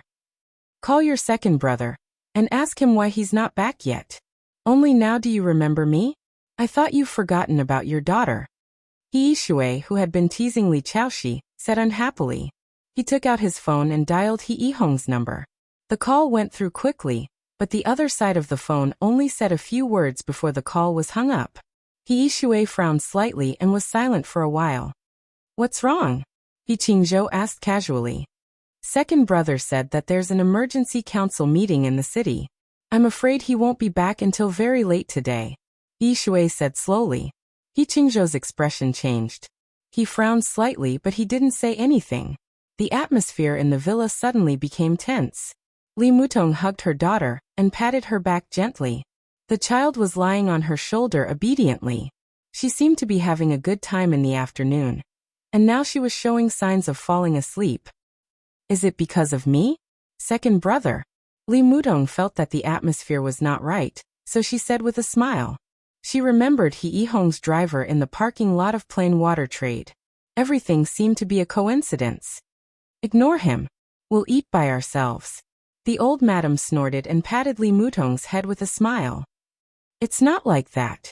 Qingzhou shook his head solemnly and sighed. It seemed that. He was afraid that Li Mutong would misunderstand. He smiled again and looked at her. Tong Tong, don't think too much. It's really not like that. We're all family. Let me make it clear. From this year to next year, not only Qingzhou, but the entire East Mountain, the situation is very complicated. He raised a finger and pointed up. The fight at the top is fierce. I know. They have to prepare to take over. Yishui added. Qingzhou smiled and shook his head. At their level, it was impossible to come into contact with the real news at the top. He Yihong, the deputy speaker of Qingzhou, couldn't. Qingzhou couldn't, and He Yishui couldn't. But taking over, Qingzhou shook his head subconsciously. He really couldn't see the situation at the top, but he also knew that it was very likely not the case. Although he wasn't sure that Li Huaqing would be re-elected, at least he could see that there seemed to be no strong person who had the possibility of reaching the top. It was already December. In the extremely special meeting some time ago, no strong person was elected as the deputy minister of the military. It seemed to indicate something very clear. Taking over seems to be unlikely. Qingzhou shook his head. But you saw the news today. The prime minister's death. As he spoke, he shook his head and didn't finish his sentence. He seemed to be keeping this topic a secret. Yishui was startled. She widened her eyes in astonishment. Dad, are you serious? Are you saying? I didn't say anything. Qingzhou glared at her. Yishui was silent for a while before saying softly. The prime minister died of a cerebral hemorrhage. It was announced this afternoon. There's nothing strange about it. Qingzhou couldn't help but laugh. If you could see something strange about it, would you still be here? Yishui frowned and said softly. Dad, are you saying that there are other reasons for the Prime Minister's death? Then isn't second brother. He Ihong was very close to the governor of East Mountain. This was also the reason why he had been promoted in the past 2 years. The current governor of East Mountain had once served as the deputy governor of the Southwest Province. He could be said to be Chen Fangqing's old subordinate in the past. If the cause of the Prime Minister's death, He Shui took a deep breath and shook his head subconsciously. How is this possible? Who has the guts to do that? I don't believe it. What does it matter if we believe it or not? Let's see what happens next. In the past 2 years, there have been a lot of changes in personnel in Zhongzhou State. We can't see through the mystery, but I think the southeast and the central plains have been severely suppressed. Now you know Tiannan, right? He Shui nodded subconsciously. I heard that Xianyuan City is very beautiful, but I haven't been there. Li Mutong's body trembled slightly. He subconsciously hugged his daughter and didn't speak. Tiannan, Xianyuan City. He Qingzhou laughed self-deprecatingly. It is said that the young big shot in Tiannan is going to show his strength before the election. It seems that he has always had a bad relationship with the Prime Minister. This time, who can say for sure? Once that person makes a move, it will affect all aspects. Qingzhou seems to be very big, but in his eyes, let alone Qingzhou, the whole East Mountain may be directly taken over by him. This is what it means to make waves with one turn of the hand. Your second brother is in a difficult situation now. The hall fell into silence for a while. Wang Yuetong's eyes were a little absent-minded. After more than 2 years, in this small town where it was impossible to get too much information from the upper class, she heard news about him again. He was the only man she had. He was the biological father of little Tide. She stood stiffly in the warm hall, in a daze. For a moment, she seemed to have lost her soul. I have other things to do these 2 days, so I don't have much time to write. Originally, yesterday, today, and tomorrow, the 3 chapters should be a big chapter of more than 10,000 words. I have no choice but to write them separately. Chapter 1095. After dinner, the snow in Qingzhou became heavier. The entire community was covered with snow. Li Chaoxi had fallen asleep in Li Mutong's arms. He Shui picked up a small piece of cake and put it into his mouth. He looked at Li Mutong, who was chatting with his mother, and smiled. Don't leave tonight. It's so late and it's snowing heavily. I think it's frozen outside. Okay. Mrs. He nodded with a smile. Tong Tong, stay here. We can talk tonight. It's convenient for you to go to work with Shui tomorrow. Let Chaoxi play with me for a day. I can't get enough of this little girl. If I go to work with her, I'll be at least half a day late. Li Mutong looked at He Shui with a smile. She didn't object. In the past 2 years, she had been really familiar with He Shui. She had lived here for half a year before and after childbirth.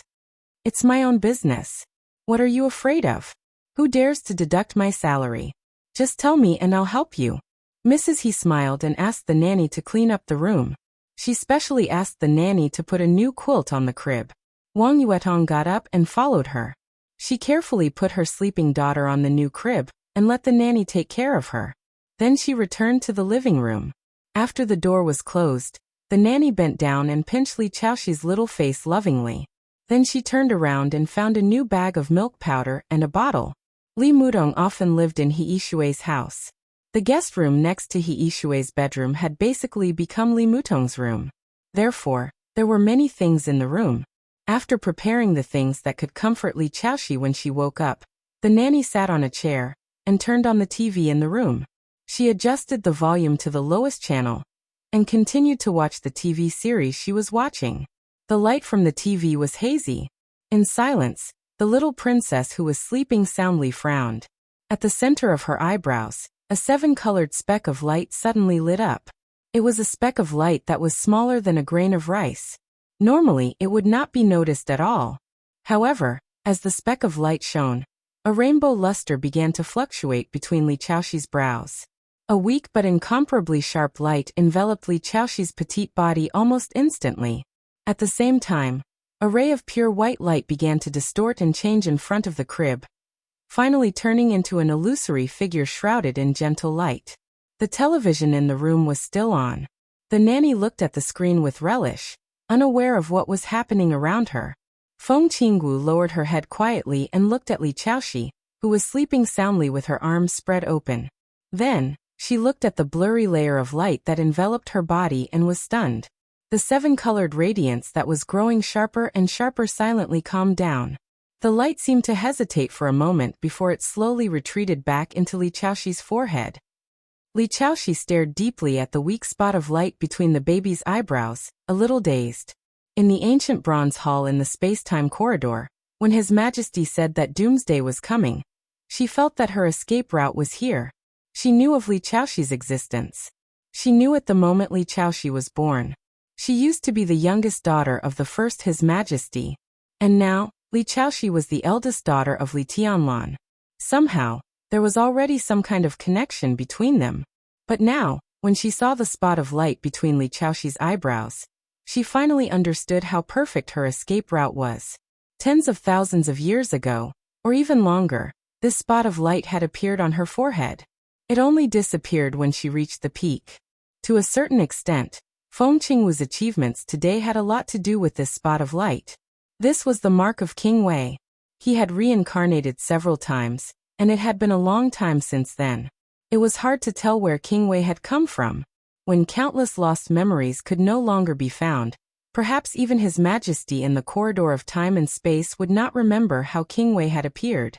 But there was no doubt that in the beginning, King Wei was one of the most important cornerstones of the entire neutral camp. What was a cornerstone? The so-called cornerstone was the power that could support all the paths of the entire camp. King Wei was the head of the 4 divine artifacts in the space-time corridor.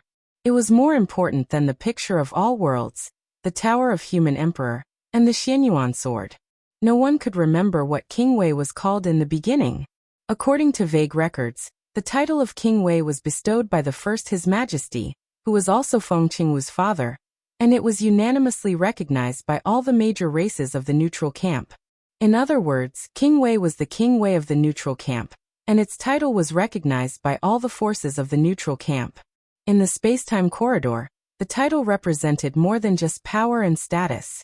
Behind each title was the accumulation of the fate of the human race, and the countless races of the neutral camp. This was one of the most important powers of the human race.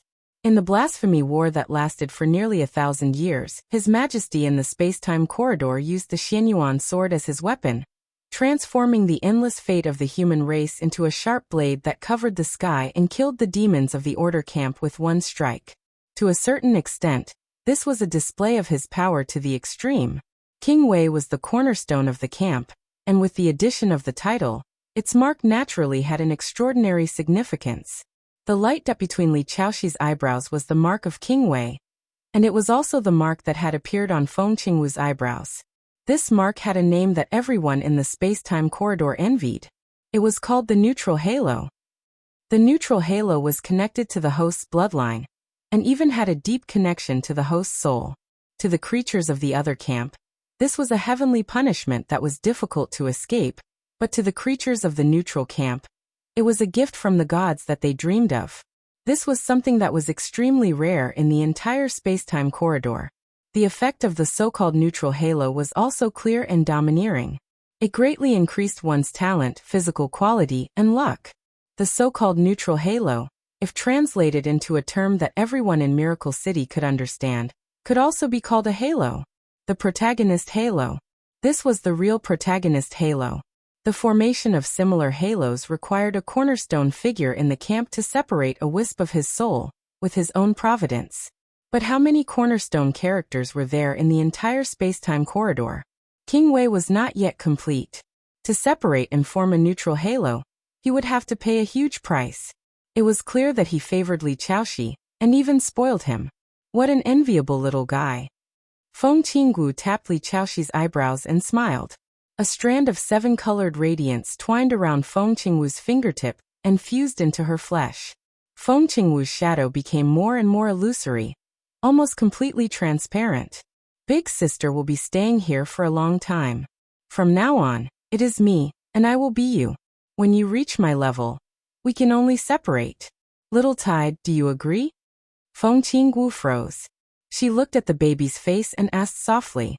Little Tide, who was sleeping soundly, moved her little mouth. She stuck her little finger into her mouth and sucked on it. Big sister, take it as a yes. Feng Qinggu smiled. She glanced at the dot of light between Li Chaoxi's eyebrows and asked softly, "What does King Wei think?" The dot of light flickered silently. Feng Qinggu could vaguely feel a part of the energy from the dot of light fly out from between Li Chaoxi's eyebrows, pass through the villa, fly into the night sky, and float in the direction of Serenity Province. Feng Qinggu silently felt all this. After a while, she reached out her hand and touched Li Chaoxi's eyebrows. An illusory ray of light that seemed like it would dissipate at any moment blossomed between her fingers, slowly landing on the tiny dot of light. The dot of light began to shine, and the rainbow light slowly wrapped around the illusory light. Feng Qinggu pursed her lips and smiled, then said softly, "I can't stay here yet. I'll reserve a place first. That way, even if I die in the final war, I can still return here and embark on the path of return." She bowed slightly to the dot of light and said softly, "Thank you, Uncle King Wei."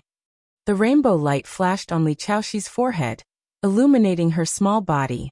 Feng Qinggu touched Li Chaoxi's little hand again and smiled. "Thank you too, little sister, or little sister." Li Chaoxi turned over. Under the dim light, as he turned over, a shadow appeared on the wall. But it was not Li Chaoxi's shadow. Instead, it was a slender, hazy, and dreamy figure. That was Feng Qinggu's shadow. Feng Qinggu, who left her shadow on Li Chaoxi, looked through the snow outside the window and looked at the night sky. Her gaze seemed to have traversed an unimaginable distance in an instant, and she saw the battlefield once again. Just like what His Majesty had said, the human race no longer had a big picture. In the countless galaxies and galaxies that could be clearly seen, wars were erupting everywhere. Billions of interstellar fleets roared and roared.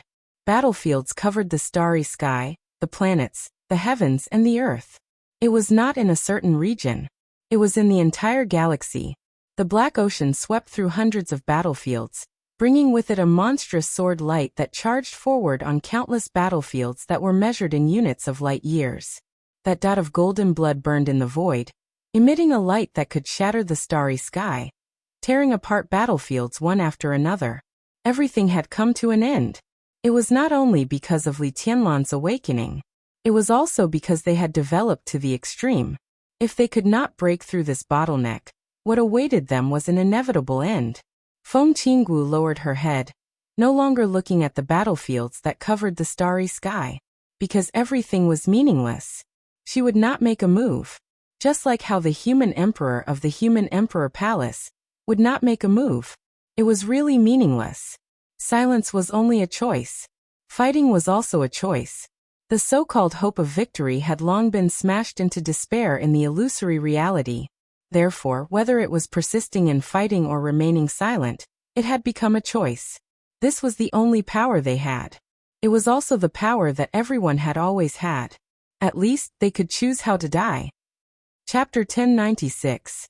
The navigation system had failed, and the guide equipment had also failed half an hour ago. There was no mobile phone signal. For the rest of the journey, he could only rely on an ancient and primitive hand-drawn map to guide the way. There were dense trees and bushes that were enough to block the sun everywhere. Dozens of rare and highly poisonous creatures had been seen in just half a day, and this was the reason why he didn't deliberately look for them. The sense of direction could almost only be maintained by memory. Gu Xingyan stood in the extremely dense primeval forest and checked the hand-drawn map in his hand for a long time before he was sure that he should continue moving forward. The domain was mighty around him. Within a radius of more than 10 meters, any creature that bumped into the domain was completely crushed by it. Gu Xingyan walked forward, and his face became more and more cautious. This was an extremely ancient primeval forest in Nanyuan, Zhongzhou State. It was not easy to distinguish the specific direction. Since entering this primeval forest 6 hours ago, Gu Xingyan had been rushing at full speed. Of course, his speed was not as fast as that of today's Li Tianlan, but he was an expert who was infinitely close to the peak of the invincible realm. Even if he was injured, he had advanced nearly 300 kilometers in this primeval forest in 6 hours. This was already deep in the primeval forest. It deviated from any route, had no tourist attractions, and was inaccessible. primitive and ancient, it was not in any development plan of Zhongzhou state at all. If he hadn't come in person, Gu Xingyun wouldn't even know that this deep mountain forest was so big. The distance of hundreds of kilometers was obviously not all of this forest.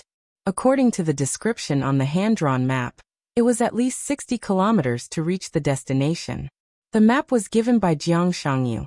Since the news of Chen Fangqing's death spread throughout Zhongzhou state 4 days ago, Jiang Shangyu finally completely convinced Li Guangtu, and the three parties cooperated. In 3 days, Gu Xingyun had made some arrangements for the plan of the Special Warfare Group. In theory, this cooperation could be achieved, but Gu Xingyun asked Jiang Shangyu to fulfill his promise first. So Gu Xingyun secretly came to Nanyin after attending the farewell ceremony of Chen Fangqing's body yesterday. After confirming that his whereabouts had not attracted anyone's attention, he quietly entered this primeval forest. The destination was said to be a village. That was the place where he and Jiang Shangyu had agreed. Gu Xingyun was a little excited. He knew very well what it meant for him to be here, and he was looking forward to what would happen next.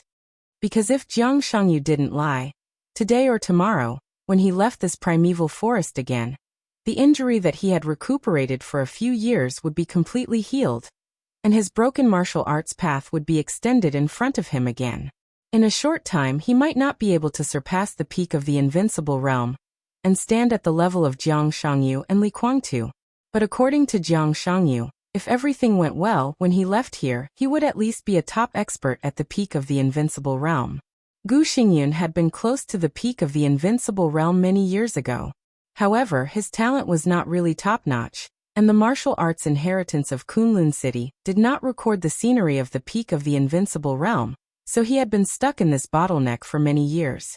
It was not until he was attacked by Li Tianlan on the eve of the maneuver of the 2 academies a few years ago that he saw the outline of the peak of the invincible realm in the almost perfect martial arts sword intent.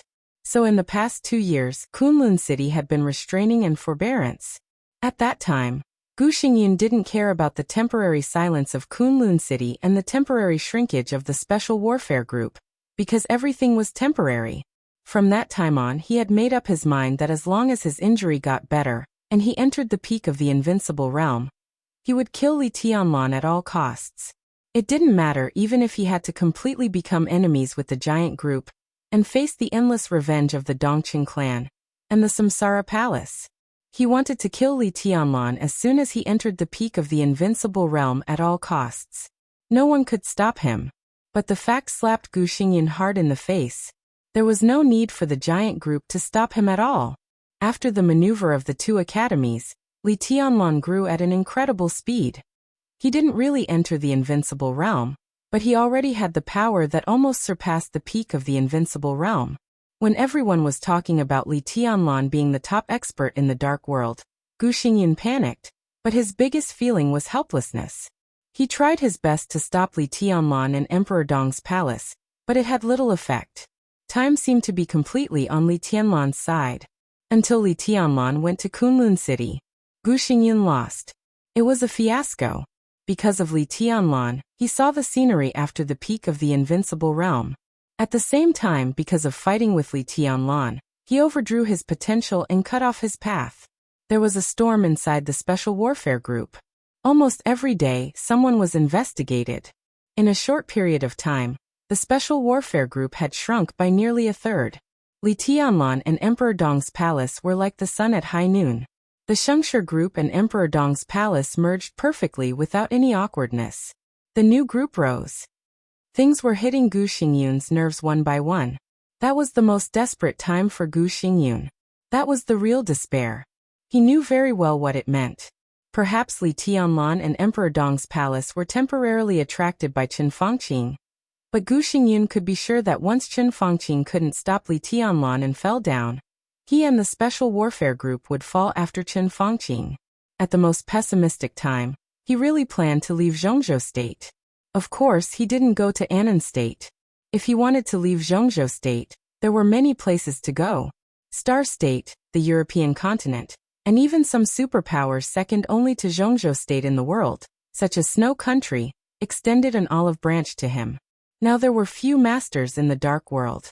As the god of war of Zhongzhou State, Even if His Majesty was gone, he could go to any country and get the position of the god of war of that country, and rebuild the order of the special warfare system. And those countries also came up with a relatively perfect plan. Compared with the seemingly generous promise of Anon State, Star State, England, France, Germany, and Snow Country all put forward almost perfect plans. They invited Gu Xingyin to go to their country. He didn't need to take anything from Zhongzhou State. He just needed to take the Gu family's team there. As long as they could land safely, they would negotiate with Zhongzhou State. This could be said to be a negotiation, and the conditions were so generous that Zhongzhou State could offer them casually. How important was a god of war who controlled the special warfare system? The special warfare system. It was no exaggeration to say that it was the order of a country in the dark. It can look loose, it can even look chaotic, but whatever, no matter what, it must be under control. The aftermath caused by the chaos in Snow Country had not completely subsided. Instead, it had become more and more intense. Most of the Invincible Realm experts on the Divine and Holy lists had fallen, and all the superpowers were leaderless. With no one in control of the situation, the order of the Dark World had completely collapsed. In some places, gangs, drug dealers, and killers began to emerge one after another. The crime rate skyrocketed, and all kinds of fights for interest took place every day. The chaos was not only spreading in the dark, but also on the surface. As time went by, no one knew how the situation would develop. Why could the Purgatory of Heaven capital and the current Emperor Dong's palace enter East Island? The royal family might not really welcome them to take root in East Island. But relatively speaking, they couldn't lose the order in the dark. So even if the person who controlled the order was not their favorite, or even hated, they would accept it if they had no other choice. After the chaos in Snow Country, Gu Xingyin could be said to be one of the top experts in the Dark World. Everyone knew his current situation, so all the invitations to him were full of sincerity. According to Gu Xingyin's speculation, if he joined those powerful countries, this matter might really turn around. As long as those people met the conditions of Zhongzhou State, he and the Gu family had the possibility to continue to exist. But this was only for Zhongzhou State. Gu Xingyin was not afraid of Zhongzhou State. It was Li Tianlan. It had always been Li Tianlan. Run. That was not realistic at all. If he stayed in Zhongzhou State, Li Tianlan might restrain himself. But once he left Zhongzhou State, even if he was temporarily safe, when Li Tianlan entered the Invincible Realm, where could he go? Even if he could run, how could the Gu family run? This was the most important reason why he had never made up his mind. If Jiang Shangyu hadn't taken the initiative to find him, he had even begun to consider the possibility of surrendering to Li Tianlan, giving up the position of the war god of the state, even giving up the leadership of the special warfare group. When there was really no turning back, groveling and begging Li Tianlan for mercy seemed to be the only feasible. This was also an important reason why he could accept Jiang Shangyu's proposal without difficulty. What Jiang Shangyu and Li Guangtu wanted was only 2/3 of the leadership of the special warfare group. After all, he could still keep 1/3 of his assets. As a condition of exchange, he didn't have to grovel and look at Li Tianlan's face. Jiang Shangyu could even make him really enter the peak of the Invincible Realm. It could even make him break through the peak of the Invincible Realm within a year or two, half a step into that supreme realm. What else did Gu Xingyin hesitate about? He directly agreed to cooperate. There were only some slight doubts in his heart. Jiang Shangyu had the example of going straight from the thunder-shocking realm to the half-step invincible realm overnight. And now he had the strength beyond the peak of the invincible realm. The iron-like fact made Gu Xingyin not have many doubts in his heart. The village deep in the forest was one of Jiang Shangyu's secret bases, and it also hid his biggest secret. And there was also the power that gave Gu Xingyin a new life. Gu Xingyun's heart was beating violently. He kept speeding up in the gradually quiet forest, identified the direction, and rushed directly to the destination. Chapter 1097. The forest was dense and deep. Gu Xingyun's speed changed from slow to fast, and finally from fast to slow. In the extremely dense primeval forest, he finally stopped where he was and looked around with a dignified look. Everything around him seemed to have changed. The world was quiet. The grass and trees were quiet. Gu Xingyan stood under a thick giant tree, frowning and looking around. He didn't speak for a long time. He didn't know why he always felt that there was something wrong around him, but he didn't know what was wrong. A master's will was as firm as iron. The more powerful he was, the more he believed in his intuition. In the spiritual field, this was the subconscious. The uneasy intuition came from the subconscious. In his subjective consciousness, he couldn't find anything wrong, but it didn't mean that everything here was normal. It could only mean that he hadn't found anything abnormal yet. What on earth is wrong? Gu Xingyan focused his attention and looked around silently. The trees stood there quietly. There was no wind in the forest, not even any sound. The extreme silence with absolute weirdness made people feel more and more uneasy. It was as if everything around him had no life. The whole world seemed to be completely dead. Gu Xingyan's muscles gradually tightened. He didn't doubt the sincerity of Jiang Shangyu's cooperation with him. At least until now, he had never suspected that Jiang Shangyu wanted to hurt him. But the forest around him, which looked normal but extremely weird, made him feel more and more cold. Gu Xingyan didn't know why, but the fear deep in his heart began to spread little by little, making his whole body a little stiff. He took out the hand-drawn map again to confirm the location. It was less than 10 kilometers away from the destination. The direction was accurate.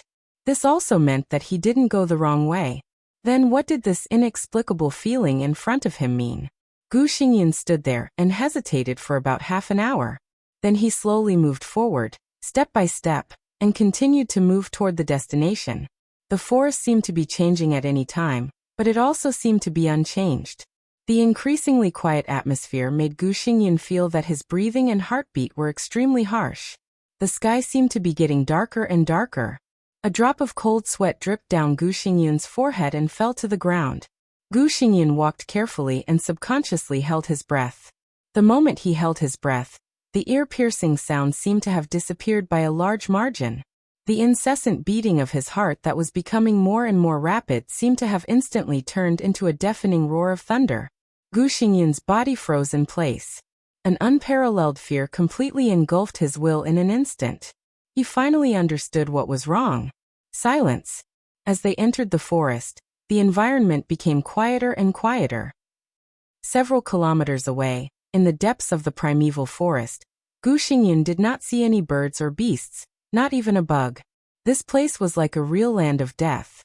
Apart from himself, there were no other signs of life. The entire forest was extremely quiet. There were no living creatures, no wind, and even the branches and leaves of the surrounding trees did not move at all. It was as if everything had frozen here. It looked like a dense forest, but in fact, it was a tomb full of corpses. Gu Xingyan stared at the trees in front of him quietly. All the trees around him were extremely thick, but the trunks and leaves were faintly black. The straight trees twisted into exaggerated shapes without any rules. Such an obvious change began with a little distortion. Perhaps the trees were in this state of distortion from the moment he entered the forest, but the distortion was very small. After he entered the forest, it began to enlarge little by little, so that now if he did not pay close attention, Gu Xingyan would even think that this extremely exaggerated and strange distortion was normal. And the sunlight disappeared. Gu Xingyan could be sure that it was daytime. The forest might be dense, but there should be some subtle light here.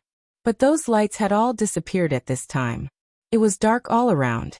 The forest of Nanyun seemed to have fallen into a cold winter, and the extremely cold temperature continued to spread in the increasingly thick darkness. Gu Xingyan concentrated on observing all the details around him. A hand fell on his shoulder without any warning. It penetrated his domain, and even pinched his shoulder in a very friendly manner. Gu Xingyan, who was completely focused, jumped up almost in an instant. At the same time, his domain was extremely distorted, and the hand was directly thrown away from his shoulder. From the corner of his eyes, Gu Xingyan saw that it was a complete arm. The arm rotated in the air, and the slightly black blood kept dripping from the air. Where did the hand come from? This was a forest. Where did the hand come from?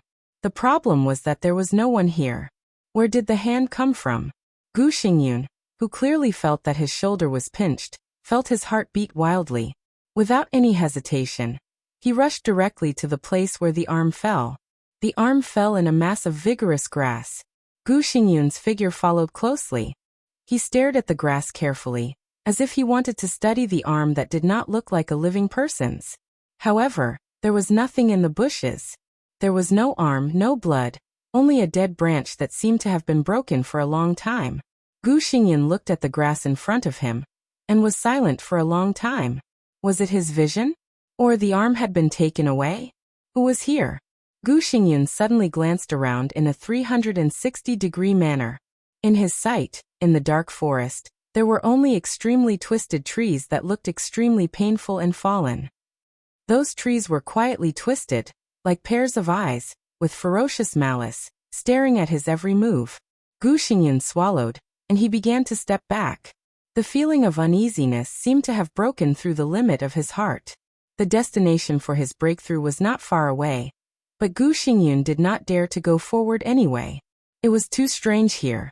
Jiang Shangyu seemed to be too strange. He was ready to withdraw from the forest and go to the outside world to talk with Jiang Shangyu in detail. His retreat began to speed up, faster and faster. The dark, quiet, and twisted forest kept retreating. Gu Xingyun's domain was fully open, and he flew in the dark forest. But there was no light in front of him.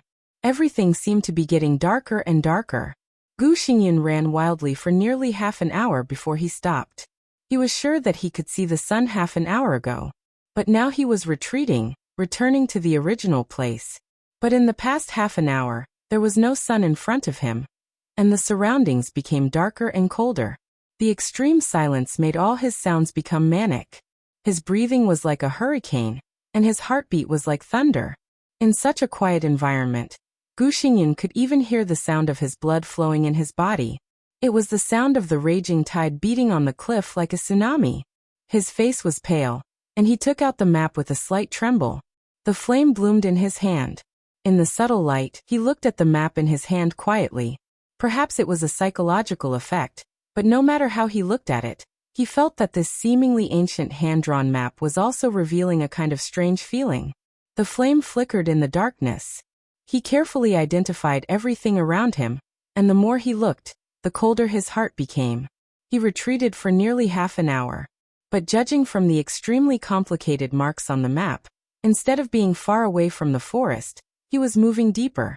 So far, he seemed to be less than a kilometer away from the real destination. His palm was sticky, and it seemed that he was sweating a lot because of nervousness. Gu Xingyun held the map in one hand and wiped his chest with the other.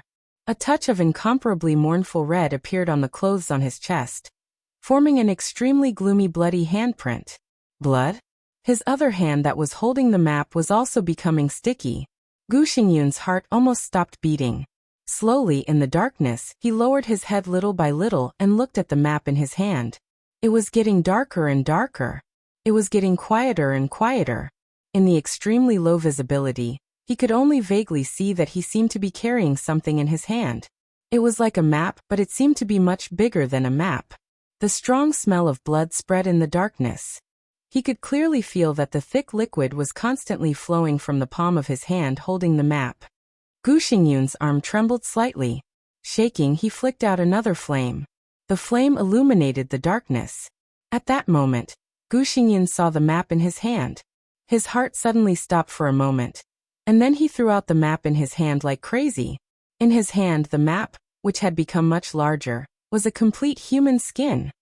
Warm blood flowed down from under the human skin. The human skin was soft, but the face was stubbornly raised, smiling at Gu Xingyun in an extremely strange way. Fuck. Fuck. Fuck. Gu Xingyun covered his chest with one hand, and his eyes were wide open. The human skin that was thrown out fell on the tree. The trunk was instantly dyed red with blood. The thin layer of human skin smiled silently and strangely, moving quickly on the trunk.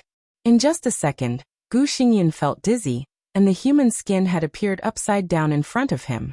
Its body was hanging on the trunk closest to Gu Xingyun.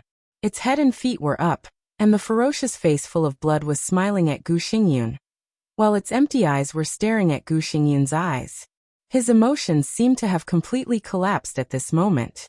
Gu Xingyun was an expert of the invincible realm, and the war god of the nation.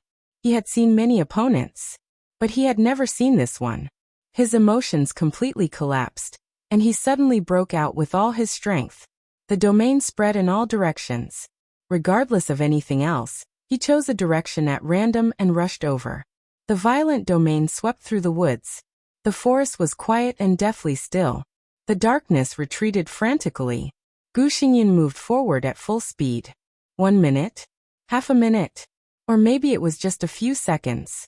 A familiar ray of sunshine suddenly appeared in front of him. Gu Xingyun, who was almost in tears, rushed directly to the sunshine in front of him without any hesitation. The next second, all the darkness suddenly faded. The forest also appeared behind him. He rushed out of a dark forest and fell down gracelessly. He landed on a relatively flat patch of grass. The sun shone down, but there was no temperature. It was pale and almost false. But it was light after all. Gu Xingyun completely relaxed, and he stared at the forest behind him. A dark forest was still staring at him quietly. The human skin did not rush out, either.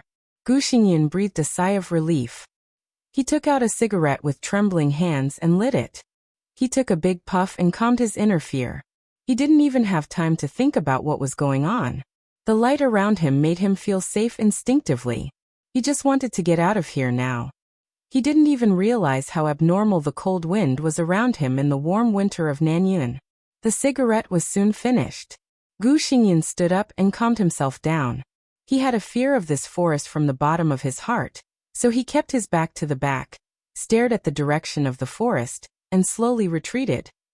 The grassland under his feet became flatter and flatter, and even the mottled old ground appeared. Gu Xingyun kept retreating until the back of his head touched something. Gu Xingyun's scalp went numb, and he suddenly turned around. In his sight, a lantern that he had hit was swaying and floating. What appeared in front of Gu Xingyun was a very old wooden door. The lantern was not hung directly above the door, but in the middle. On the pale lantern, a big word "She" was written in red ink like blood. The white lantern and the red words made people feel uncomfortable no matter how they looked at it. Gu Xingyun carefully retreated for a distance, and then looked around. All he could see were white lanterns everywhere. The red word "She" was everywhere. Old houses were neatly arranged on the street. Gu Xingyun seemed to be standing in the middle of the street. Gu Xingyun's heart began to sink, and it kept sinking. His face became pale, and there was no color at all. The cold wind between heaven and earth seemed to be more mournful. The sun seemed to be gradually dimming. Gu Xingyun looked at the surrounding environment in silence. Here was a village. To be exact, this was the hand-drawn map. No, it was marked on the human skin, destination. You're tuning in to the Dreamy Chapters YouTube channel. We're so grateful for your support, and don't forget to subscribe to join us on this incredible journey through captivating stories. Your generosity through donations truly makes a world of difference, as it's the primary source of revenue that allows me to expand and enhance this channel for you. Thank you from the bottom of my heart for being a part of this adventure.